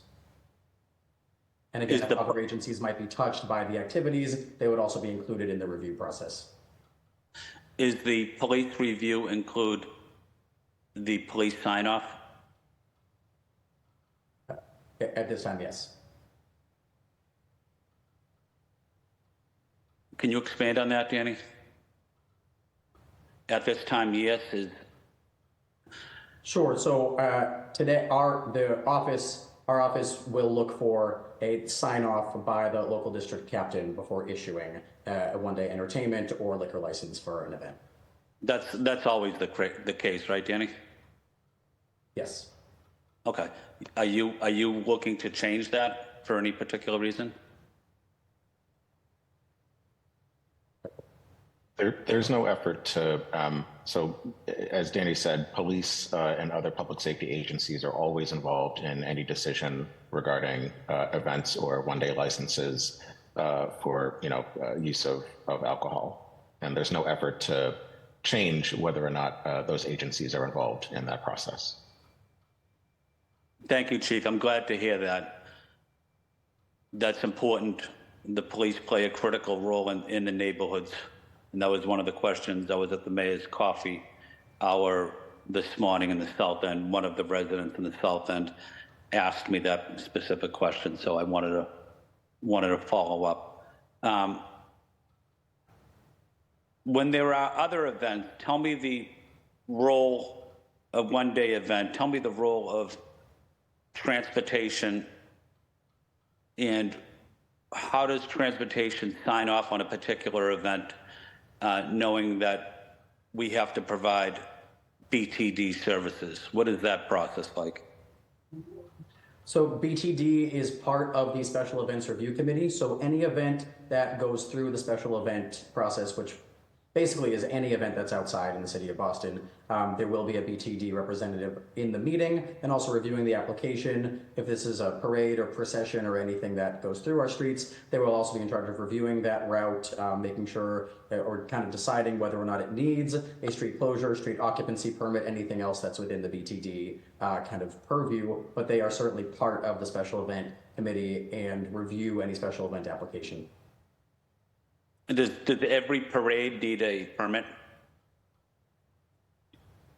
I do believe so, but what exact permits they need would be up to the individual departments who permit that activity. That's part of the parade or the event. And you want that to ensure public safety and transportation has the ability to weigh in. Absolutely. Okay. Chief, I know you're going to be talking about this tomorrow, today, actually at 2:00. How are you doing on equity-related issues? How are you doing ensuring veteran and veteran-owned companies are heard and are part of the process and receive certain contracts? Are they receiving city contracts now? Sure, and I know our supply diversity team will talk about this at the 2:00 hearing, but just to say, similar to previous years, we are continuing our engagement and partnership, at least on the veteran piece, with the Mayor's Office of Veteran Services. Commissioner Santiago has been a very great partner in making sure that we're getting information out there. And then with all other organizations here across the state, I know we have our partnership with the State Supply Diversity Office to ensure that we're engaging appropriate organizations and individuals to make them aware of all of the contract opportunities at the city level. So, but in general, I think, we've been seeing an increase in diverse companies getting access to city contracts, to your question. Thank you. Chief, would you be able to provide me the list of veteran companies that have received a contract from the city, just so I have it for my records? If you want to provide that at 2:00, that'd be helpful. Sure, and if not, I know that we are kind of reviewing all of the contracts from the previous fiscal year to kind of match them up with the companies that are getting them and finding a way to make that available. So if not by 2:00, I can definitely still make sure that before the end of this week, we get that information for you. That would be fine. Thank you, Chief. I just want to, I know we've talked about this and I've advocated for this before, but I want to make sure that veterans are heard and included and respected. And that's something that is a priority for me, as you know it is. And we've talked on this issue for many times, but we can continue to talk on that. And thank you, Chief. I have no further questions, Mr. Chair. Thank you, Councilor Flynn. Now we'll go to Councilor Fitzgerald, the floor is yours. Thank you, Chair. Much appreciated. And thank you to the administration for coming up before us today. I'll start with the fun questions regarding tourism and sports. I know FIFA's coming, and we're working on some other initiatives. What are we doing to connect our youth sports with these events that are coming before us? Like, right, I know the Unity Cup, right, will obviously play a big role. We have FIFA come, it'd be a great opportunity to highlight and strengthen the Boston Unity Cup, and with Carol Fuscato and those folks in the South End. And as we look at what other sort of attractions are we looking to bring, and how are we thinking of how to pair that with youth sports or any other thing it may relate to in terms of the youth? Thank you. Well, first of all, Councilor, this is our first hearing together, so great to be here with you, and thank you for the question. I will say that for tourism, so right before this portion with MoCal, we were talking a little bit about exactly what you just brought up, and so unfortunately, Director Borders had to leave for another engagement, but you know, right now he's engaging with the FIFA leadership here on the ground, as well as some of our other partners like Meet Boston. You brought up Ms. Fuscato, and we are open for any connections or leads on who else we should be engaging. I know Jose Masso and youth engagement is under his shop is part of going to be part of these conversations. Right now, we're kind of at the beginning stage specifically for FIFA. So right now is exactly the time to ask this question and for us to make sure that's at the top of the list. For some of the other events like the 250th and Sail Boston, again, open to any thoughts and feedback that folks have on that, because now is the time to start that planning. Great, thank you. Yeah, I would love to be a part of that, especially thinking of the youth involvement in these things. As it's a real great chance to open them up to so much there. I did. Some of my other questions were asked. I was going to ask about the future role of the police in the special events and licensing, but from what I understand, I know your answer was around one-day events and alcohol. But is it for all events being scheduled through that through that office that police will continue? So if I can. Yeah, and this is a question that got asked even before this particular hearing, and just to say, or at least have seen this, talked about, the police in particular are always a part of any conversation around special events in the city. So today, Baker, who's been a great member of the team under MoCal, leading special events, the process. There is a regular meeting that involves almost every city department at this point. And I'm not sure how she does it, but she does a great job at it. And police are always a part of that. And then for these individual requests, police are always a part of reviewing these applications before MoCal gives the final approval for it to take place. So there are, of course, conversations on how we standardize processes, how we reform processes to make sure that more residents are able to take advantage of these opportunities and to remove inefficiencies from the process. But, I just want to, state categorically, police are always and will always be a part of these conversations. And, they've been really important partners, as Councilor Flynn brought up, not just for public safety, but just in general under logistics, right? A lot of the captains or their supervisors have given some great feedback on how to better coordinate these events. Thanks, Chief. And I know maybe this is a question for you, Chief, but it's probably more for EMS. But I know in a lot of these road races and things like that folks put on, there will be a request for EMS. And of course, just like police details and fire details, they're not always able to be filled. But do we know if that is being addressed in any way? And if so, what are we seeing? And again, it may be more for EMS, but just if you have any insight into that. Well, I mean, I know that through the new program at EMS for getting more staff members in that department, it's been fairly successful in adding to their capacity. I mean, I'm not sure, Dan, if you've heard anything different. I haven't heard of EMS staffing capacity being a reason or not being able to meet, fulfill whatever's needed.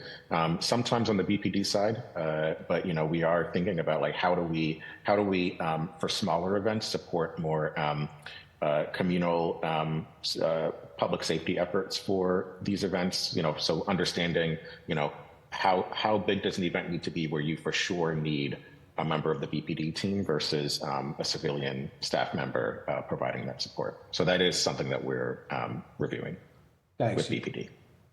And the other one I heard, Councilor Weber had asked it, but also these sort of the scuttlebutt out there is the oversaturation in the cannabis market. But I think I heard your answer was sort of the market self-correcting. We still have more to go to hit our minimum, like you said, Danny. How you doing, brother? Good to see you. So despite the complaints about the oversaturation, we still have more to add, correct? That's right. I mean, the cannabis board, can't say no at this point, or they wouldn't be meeting the minimum set by the state legislation. Right. All right. And do we feel like, is there any truth to that when folks say, "Oh, there's just too many," or I mean, we'll have to hit our minimum, and we understand that. But is that making things more difficult on your guys' end of getting people to actually get their business off the ground? And are we going to meet that minimum? I guess. I mean, I think with the processes in place, as Danny said, I think, for folks that are coming before us, if they meet all the requirements, then they will make it through our process. It's a separate question as to the long-term success of the business. And I think this is something where our office and the council can be thought partners on the role of government and, supporting a specific industry, in the way that I feel is being suggested here. Our thumb on the scale, if you would, for, tamping things down to allow others to be successful. So, in terms of oversaturation, I know that question came up for downtown. I think, though, we'll need to, like I said, be thought partners on, how quickly we move these forward and anything that we should specifically be doing as government to support private industry. Great. Thanks, Chief. Chair, that's all for my questions. Appreciate the time. Thank you. Thank you, Councilor Fitzgerald. Now we will go to Council President Louis Jen. The floor is yours. Thank you. Thank you, Mr. Chair, and thank you to the administration for being here. My questions really do relate to, I think, was the first panel, and I know that John Borders is not here, but I'm going to ask my questions, and to the extent that you're able to answer, Chief Idowu, please do, and if not, they will be noted for the record, and I'll send them as formal questions to the chair. So my first one is with the Office of Nightlife Economy. I believe it's been a bit over a year that we've had that office and that we've had someone in that position. This past weekend, I was out at my 20th high school reunion speaking to my classmates about the advances that we've been able to make in that regard with these investments. And I would have loved to be able to say that there's more on the radar, but I know that there are the grants that I saw, Wake Up the Night grants that we have. What are the other metrics for accomplishments that we're able to talk about to other people, especially to young people or youngish people, I don't know if I fall in the young category anymore, who are thinking about how we are making the city of Boston one that is more fun, right? It's always something that I talk about. How are we making the city of Boston a more fun place, right? There was that Globe article last week, and even though I didn't agree with all of its main points and tenets, that also pointed to, when people are choosing between Boston and other cities that have more nighttime amenities, those cities tend to, not only are they not as expensive to live in, they also have more of the nightlife economy. So wondering what we're able to point to as the accomplishments that we're making in that regard. Well, thank you for that question, Councillor. And I will say that this is something that we will talk about in our 2 o'clock hearing.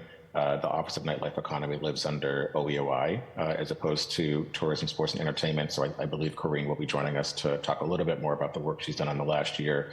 I will, though, provide kind of a framing for this office, which I have not done a good job of getting out to the general public, because when you hear about this office, you just automatically, there are automatic thoughts that get attached to that just based on what other cities have been doing. And I shared this with Corinne prior to her joining. But the role of that office is to try to remove barriers to having a better nightlife in the city, as opposed to putting on the events, or, you know, like I told her, she's not going to be out at clubs and bars every night to make sure everyone's having a good time. Oh, and I don't expect her to at all. Oh yeah, no, and that's not. I'm saying that just for the general public understanding, because that's what folks thought she might be doing. She might have thought that too. So anyway, just to say that her job is to on the policy side and trying to remove barriers, and we're going to talk a little bit about what's under the purview of the city to fix, and what you know, we would need to work with our state partners or federal partners to address. So she'll talk about the grants, but also some of the policy things that she's done in the last year, if that's all right. Great. So I'll save the rest of my questions for more. I'm like, I have so many questions, like maybe it'll just be a hearing so we can actually delve through. And I know some of my colleagues have had ideas on how we really, you know, really are thinking about this in a robust manner. My questions were also in addition about tourism, and I know that John Boyd's left. I'm going to just put this for the record. I think when we think about tourism, especially my first job, when I was 14, was as a walking tour guide. I care deeply about local history and how we are uplifting local history of our neighborhoods. In Roxbury, the South End, we just celebrated International Jazz Day. You know, we're talking about the red light district of Wally's, High Hat, the Wigwam, Savoy, all of that. And that's history that we don't necessarily elevate in the way that I believe that we should. And I'm wondering how much, and these are conversations I'm having with the Boston Public Library as well, but how much are we investing into sort of telling those local stories? I'm on the commemoration commission next year as we think about as we commemorate the anniversary of this country. But in doing so, I want to make sure that we are also investing in telling our local Boston stories. I'm thinking about Live Like a Local Tours. I'm thinking about Boston by Foot. All the organizations that are committed to telling our local history. What is like how are we partnering with that sort of micro? If we think about, and you know, I was with Meet Boston last week. They're doing really incredible work. How are we thinking about sort of that micro tourism in our own neighborhoods and using city dollars to support that work? Yeah, I would welcome that conversation on how to do that, especially thinking about how we bring all of the different partners out there to the table to kind of spread resources across these different organizations and entities so that we're all working together. So definitely I welcome that conversation, and I appreciated the conversation that you brought together a few weeks ago to talk about the signage along the Black History Trail. Yeah, thank you. I think I think it dovetails into that. Even the Black Heritage Trail is, I don't know if I would call it micro or macro history, but it is just like really important history that we need to elevate. And so I'd love to see more of our focus and our dollars going on our stories that are often sort of overlooked or sidelined. And so, and I think that people want to see that when they come to Boston, right? My town, what I was part of, no longer exists, unfortunately, and people giving those tours. But I do think that we need continued emphasis on telling our local stories. I will save the rest of my questions, Mr. Chair, for later because they deal with nightlife economy. And Danny, I just want to thank you for the work that you're doing in your office. Obviously, you know, I worked with the chair on the home rule petition for more liquor licenses. It's something that we care about deeply. I will be sending a question your way related to Dorch Fest. There's a lot of how this is the way that these one-day licenses are a lot of the ways that we activate our neighborhoods and our communities. And I think all of it, even though, right, we're talking about nightlife economy is later, I think all of it is about that tapestry of how we're creating a city that is more fun and more inclusive and less rigid in the rules that we have. Thank you. Council President, happy 20 years for your high school. Thank you. Yeah. Councilor Durkin, the floor is yours.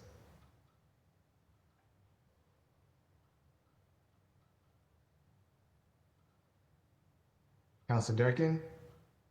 All right. Councilor Santana, the floor is yours.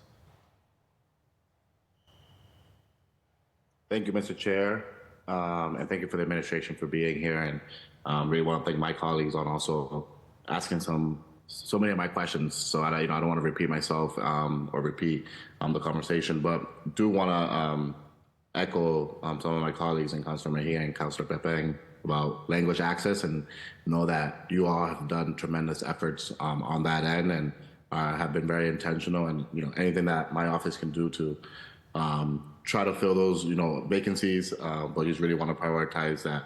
That's something that I'm hearing a lot about on when I'm, making business walks in terms of or just, excuse me, talking to residents who want to plan events of, just the different licensing steps that they have to take, making that more accessible.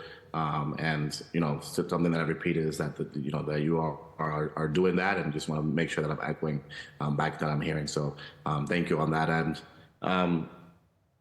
Like Councilor Rusu-Jen, a lot of my questions are about nightlife, and as someone who's young on the council, this is something that a lot of young people, a lot of young professionals have been reaching my office about. So I'll reserve those questions for a bit later.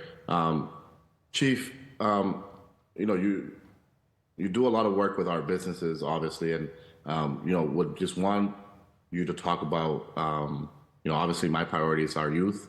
And when we're talking about here, teens and young professionals here, can you talk about just like the work that your cabinet is doing in terms of really being intentional about reaching our youth, setting them up for success, and sometimes just opening the opportunity for some of our youth to really dive into these businesses opportunities here in the city of Boston? Sure. And also, this is also our first hearing together, so great to see you, and thank you for the question. So in terms of youth engagement, I know this is something that we are doing in partnership with the Office of Youth Engagement and Advancement, led by Pedro Cruz. We've not yet launched the program, but there is a discussion about how we build some kind of programming around helping young people, even before they're 18, who are interested, explore entrepreneurship and potentially start a business based, whether or not we have to figure out whether or not that's allowed, but at least setting something up where they can kind of lean into their entrepreneurial spirit. And my goal is that by the end of that process, that these youth-owned businesses will be certified with the city and potentially be able to get a small contract, so that they then become a part of that process. They get that early education, so that as they're growing and expanding in their own lives, that they are familiar with the process of getting a contract with the city starting young. So that's one thing that we're doing, having conversations with but also in our general conversations. Donald here, others, myself, others in the cabinet are always engaging with young people and sharing information about what it is to own a business, what steps you might have to take, thinking about what you might do, and all that kind of stuff as part of standard financial empowerment conversations. Great, thank you, Chief, and it's also great to work with you in this new capacity and to see you this morning. So thank you for that. Chief, can you just speak to? Thank you for that. I think this is really important. I really want to prioritize our youth and making sure that we're setting them up for success and providing them with the resources for them to do so. So, anything that, please keep my office and me in the loop in terms of that programming, and I'll make sure to also reach out to Pedro and his team to make sure that we're looped in there. This is something that we really, really care about. Chief, in terms of, and I know Councilor Durkin's not on the call, but I know she's done a lot of, advocacy work in terms of like, how do we really increase the city's revenue, and she's introduced about city merchandise and like selling our merchandise, and just kind of want to can you just speak to that in terms of the possibility of that of us being selling merchandise and creating that stream of revenue for the city of Boston, and how feasible that is? Well, I know that there's a hearing being scheduled for that. I'm happy to kind of expand on that more in that conversation, but it's a worthwhile discussion. I know that there are other cities like New York that do things like that. I'm not yet familiar with the possibility or what it would look like for Boston, but I will for sure look forward to learning more and talking about this at the hearing. But I think that the larger part of your question, though, it is worthwhile for the city to explore any and every way to generate new sources of revenue as we're rebounding from COVID. Great, thank you. I look forward to hearing more about that, and I look forward to attending that hearing as well. On tourism, here in the city of Boston, obviously, we have a lot of visitors every day, every week, every month, annually, right here in the city of Boston. Can you just speak to how do we, what type of approach do we take to try to attract more tourism, or is our approach to really focus on the residents that we currently have here and creating those programming for them that can then lead to tourism, or do we take a direct approach to try to bring outside visitors into the city of Boston? And I'm not sure if I'm explaining my question correctly. No, you are. No, I appreciate that. And I know we had a little bit of this discussion with Councilor Mejia on a similar track of kind of in-house tourism, how we're turning our residents into tourists of their own city. So I would say it's a both-and approach, and we have a very firm and solid partnership and relationship with Meet Boston, the city's regional tourism agency, on both of those ends. They have a tremendous amount of resources that they have put into marketing, particularly on the not just domestic travel to the city, but international. And I was sharing earlier that we know it's successful because if we look at Logan Airport data, Boston has seen a huge increase in international visitors to the city. In fact, more than what we saw pre-pandemic. And so we know that that marketing is working. Additional efforts need to be put in, I would say, to local tourism. I think the point that President Louis-Jean brought up, I think if there is a lot more intentionality behind the work of our tourism department in collaboration with your offices to further highlight the local history and the local attractions, we will see even more participation in some of the local tourist parts of the city. But it's always tough, right? I mean, there's folks, it's always tough to get folks to visit the stuff in their backyard rather than getting a plane ticket and going somewhere. When I was a student in Atlanta, you were hard pressed to find any Atlanta residents that visited the King Memorial or a lot of the other attractions there. It was always out of state visitors. But that being the case, I would say this conversation is not divorced from what we're doing around neighborhood revitalization, what we're doing to support our small businesses. The more vibrant our neighborhoods, then the more that will lead to local tourism. People will pick up from Hyde Park and go to Jamaica Plain, or pick up from Back Bay and go to Roxbury, et cetera, if we have more vibrant neighborhoods. So we'll look forward to talking a little bit more about that in the second hearing today. Thank you, Chief. Yep. Please keep us looped in on that end.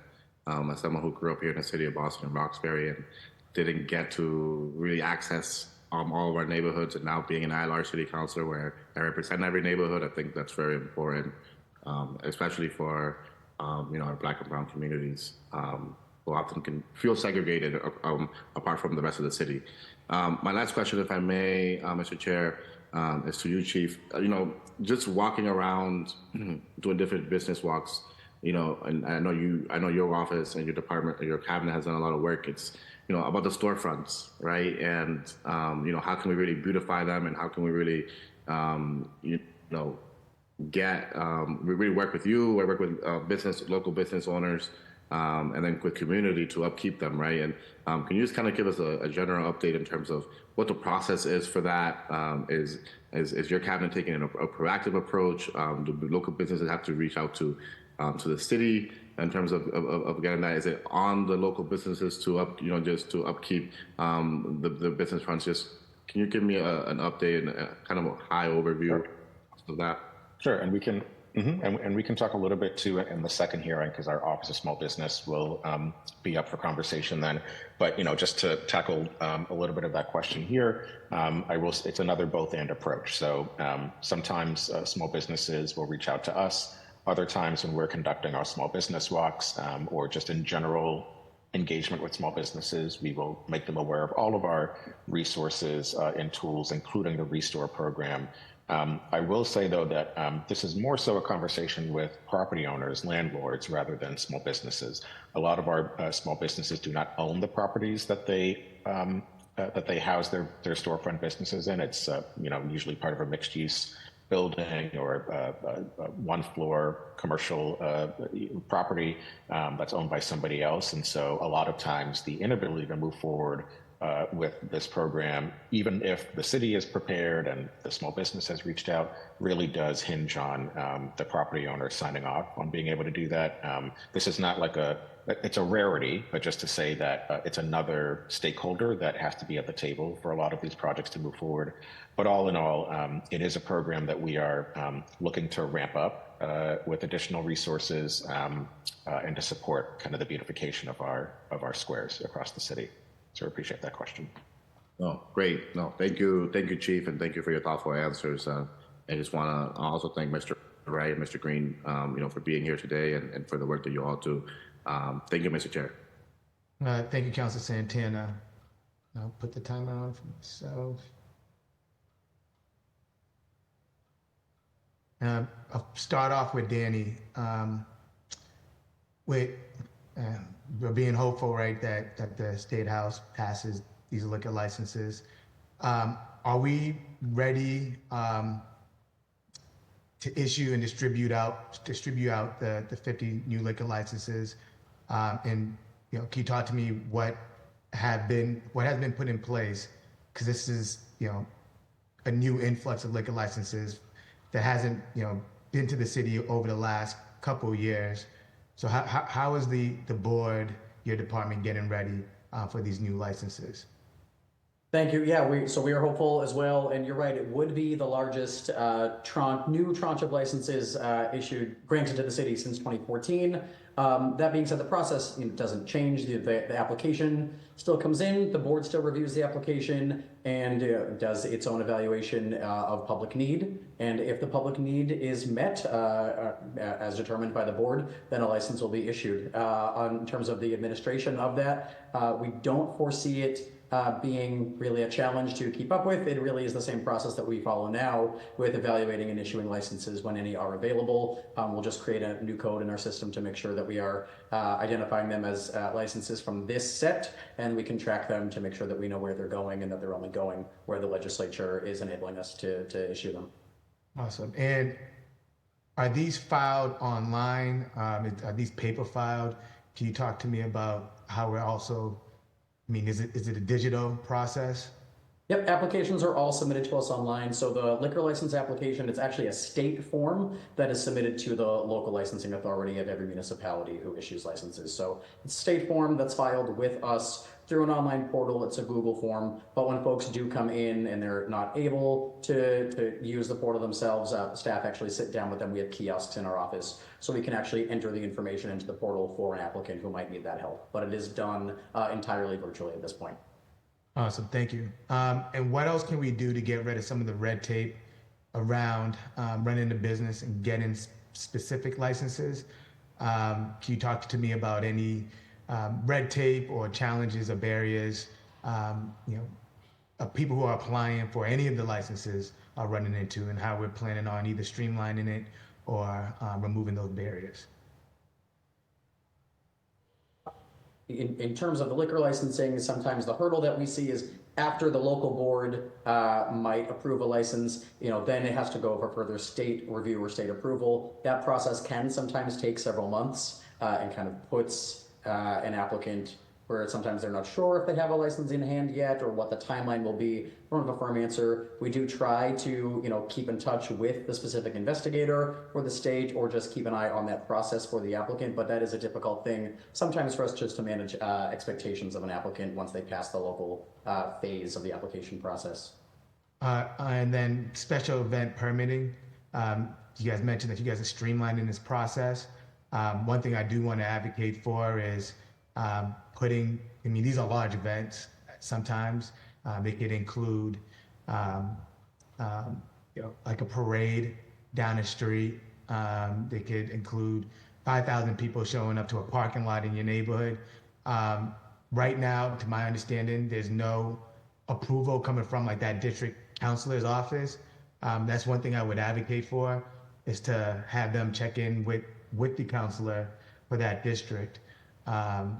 And making that part of the process. But also, can you talk to me on how is it being streamlined? How making this process more streamlined.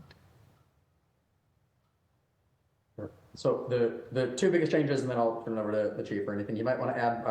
First of all, so one change that already has gone into effect is kind of built out the application at the beginning to ask more specific questions about all the activities that will be happening at a special event. That way, sometimes we might actually not need to have a special event committee meeting where we essentially ask the same questions that might already have been answered in that application. So we can put them directly in touch with ISD if we know the number of risers or tents or generators ahead of time, rather than spending time convening a bunch of departments and a busy applicant for an event to kind of answer the same questions. And then another change we're making right now to streamline is adding the one-time entertainment and one-day liquor license application into the special event application, which also reduces a lot of paperwork for applicants who would need 3 different sets of signatures, 3 different applications, 3 different reviews. Instead, kind of, since those are all done by one agency anyway, put those all in one, streamline things for everybody. So those are kind of tip of the iceberg of where we're thinking about going.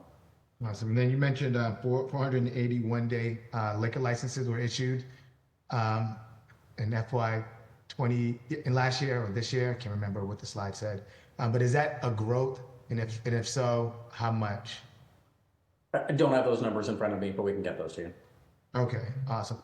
And I love the fact that it's more. I love activating my district. You guys were mentioning and alluding to it, like creating every neighborhood as a destination. It's something that I'm striving for, and the way that we do that is by activating and bringing these events to our neighborhoods, and that requires us issuing one-day entertainment, liquor licenses to bring that foot traffic here. Problem properties. We're hearing from residents on commercial properties, whether it's loud noise, I'm operating after hours. How is the board working to like those issues? And sometimes even like trash storage, right? Sometimes neighbors bring up the way that the commercial resident is storing trash. Like how is the board looking at being a partner in resolving some of those issues? So to that question, it really is a partnership relationship. The board itself does not oversee the problem properties task force or that database that lives under ISD. That being said, a lot of times we do get complaints from residents. We hear reports that there's an unlicensed club or someone is selling alcohol or food in this location that does not have a license of any sort. We have no purview there, but we will make a referral directly to the ISD enforcement team, sometimes do joint inspections between licensing inspectors and ISD, just to see what is actually happening at a property, and if necessary, use the problem properties powers as a mitigating, as kind of where to go for next steps. All right. And then on page 30 of your slideshow, it said that you guys also do the oversight of lodging houses. Can you define what that is? Because sometimes people come to me regarding rooming homes, and I'm thinking there's a difference in rooming housing and lodging house, and why would someone be able to do a rooming house without a license but not a lodging house? Can you just clarify that? Sure, and we can also, talk offline about that as well. Rooming house and lodging house are synonyms. They are just types of housing situations where rooms are rented individually to any more than 4 unrelated persons. And now, where it gets a little confusing is that this is a program. It's not a program. It's a type of housing that also is simultaneous with the city's short-term rental ordinance. So we work a lot with ISD, basically just to identify what actually is this property? Is this a short-term rental that falls under ISD guidelines? Is this a lodging house in terms of us? And a lot of this also depends on how it's zoned through ISD as well. But essentially, it is a rooming situation where more than 4 unrelated persons are being rented rooms simultaneously. That qualifies it technically as a lodging house or rooming house. Got it. And then you need a license. And how often do they have to renew that license? All of our licenses are renewed annually. Annually. Okay. All right. Yeah, I'll definitely be reaching out offline and make sure that some of these rooming or lodging houses have the proper licenses. Right. Last question is, what is the latest on the drink spike and what more can we do? And what more can establishments be doing? Well, and Danny can talk more about how MoCal has been reaching out and engaging operators on this issue. But just as an update, and I meant to say this while Councilor Coletta was on the call because I know that she really was spearheading this issue. Recently we put in an order for drink covers to be able to share with operators for those who either could not afford or don't have them available to provide those so that every drink that they're serving has these covers on them and it's up to the patron to remove them. I know there's been conversations about additional security, whether it's cameras or staff. And then just in general, the licensing team, well, I'm stealing the thunder. I said Danny would say this, but the licensing team has been meeting with operators to make sure that they have what they need and that they're paying close attention to prevent these public safety events from happening in the future. And I think there's been some engagement with the universities. I can't recall if that was last year or this year, but anyway, the point is that there's a conversation with all the necessary stakeholders to prevent any increase in these events or from happening at all. And then this might be my final question, or my second to last question. The revenue, this department creates revenue. Do we see, are we anticipating that going up for FY25?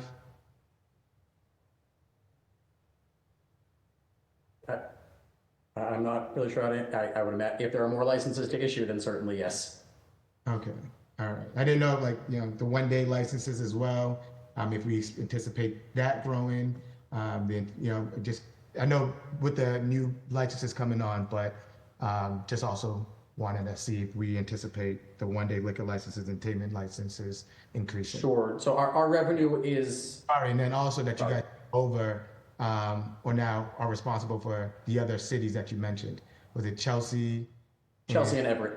And Everett, right? Is that, what's the relationship cost-wise, revenue-wise, right? That's also a reason that this department revenue could grow, not just the liquor licenses. Yep. So two quick things I'll say there. So adding Chelsea and Everett to who our consumer advocates cover, that came in through, that was also covered by a grant from the Attorney General's office. So that offset any extra cost to serve those communities. But our revenue is driven by the number of licenses and the application fees we collect. So as the number of license applications go up, we would expect our revenue to go up. And that's, for annual licenses as well as one days. And we have been seeing those license applications go up. So we're hoping revenue goes up as well. Awesome. Now turn it back over to my council colleagues for second round of questions. If you do have a second question, please raise your hand. Councilor Mejia, the floor is yours. Thank you, Chair. Could you hear me okay? Because I heard I was sounding distorted. We're good? Yeah. Okay. So I want to just pick up on some things and just some reinforcement, specifically around the Black Heritage Trail work. I know that we had a college paid intern that was in our office who had done a lot of work in this space, and I'm curious, and I know that we fought for during the budget some additional financial support to help make the trail more attractive. That included signage and all that good stuff.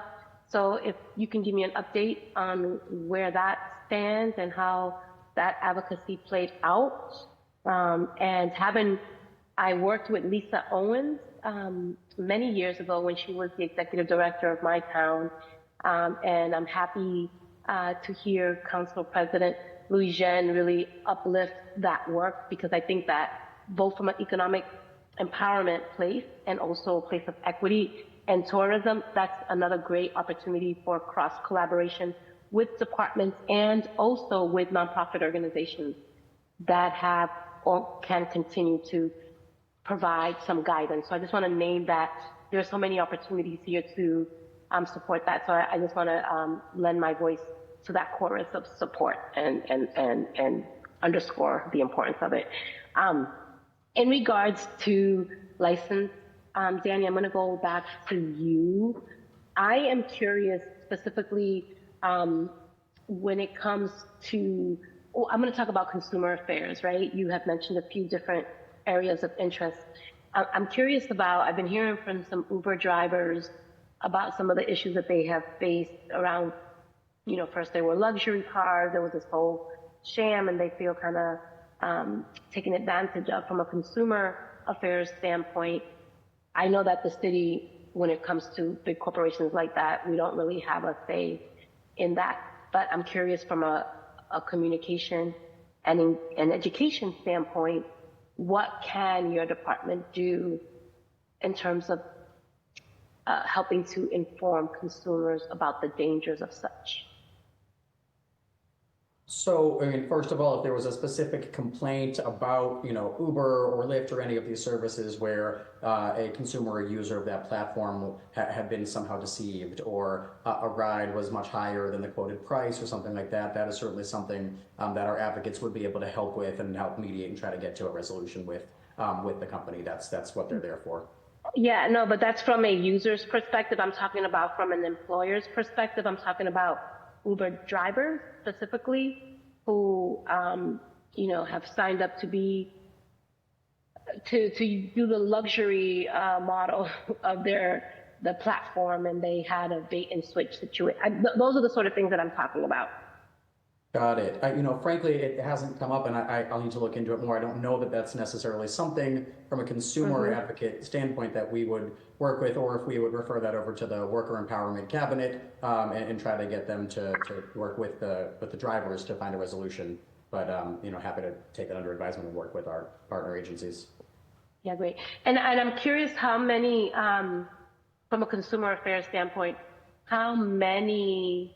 Do we have a dashboard of sorts where we're tracking those bad actors that we can point consumers to when they have filed a complaint? Does it live somewhere? Does this data live somewhere? So right now we are part of the Attorney General's overall dashboard. I believe that's only internal for now, but great question. I can see if there's a way we can make that more public. Yeah, our cases are technically with the state. We share jurisdiction with them. So cases who are logged with us are also part of the state dashboard. Yeah, no, I appreciate that. I guess, I'm really trying to make a case that we expect our departments to do it all, to be the evaluators, to be the all things for everything at all times. And I just think that when I think about this work, I think about opportunities to really have systems in place. How are we measuring success, right? How do we transform those bad actors into superstars, right? With a level of engagement and technical assistance and all that sort of stuff really is helpful, but we don't know what we don't know. And if we don't have access to data and information that is public, then it's really difficult for you all to also hold those bad actors accountable. Would you agree? Yeah, it is. I mean, it is a good point. I think we would love to see that as well. And again, I think right now it's just our advocates who can see into that dashboard. So yeah, it would be great to also have that information on hand. Yeah.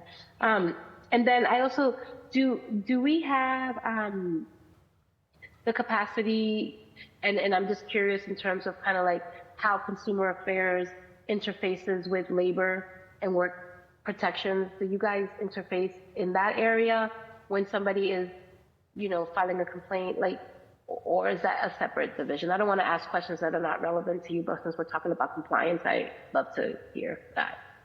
Yep, that would be a separate complaint. That would be through the Worker Empowerment Cabinet. The Consumer Affairs Office, and that process is really focused around specifically the consumer-business relationship, and not so much the worker-business relationship. Yeah. And then the end of this line of questioning, because I have other colleagues, and I also know that we have to be mindful of time, is that because I've heard everyone here really talk about equity and the importance of equity in all of these spaces and places. And, I'm always going to advocate for helping to support in businesses that English is not their first language, because they're the ones who struggle the most in accessing every single resource. And oftentimes they're the ones that get the least because they get whatever's left over. And so if you could, Danny, and I don't know if you know this, how many licenses or permits do you break down the numbers by race or neighborhoods? Do you have any type of data so that we can understand what's the benchmark for reaching our equity goals? Do we have that information? So again, this kind of depends a little bit by agency. So Cannabis Board, we do have better data there because it is in the Cannabis Board's founding ordinance that it must actually look at equity certification, and that comes through OEOI. On the liquor license side, recently, really, I think just since COVID, since 2021, we have begun asking for demographic data of our license holders during their annual renewal in November. We've talked to Corporation Counsel. We can't require that any of our licensees fill out this information. So many don't. So what we do have every year is those, and it's around half, maybe under half of our licensees do self-report and opt to answer demographic questions on an annual basis. So it's not the greatest baseline for data. It's some more data than we had before. Yeah, thank you. And then, Chief Irugu had mentioned that the cannabis office is under the Consumer Affairs, right? Just to be clear, but there is some interfacing work through his cabinet as well. So is there a mechanism in place in which you all are, the right hand is speaking to the left hand? Is there that level of coordination, just for clarity's sake? Yes.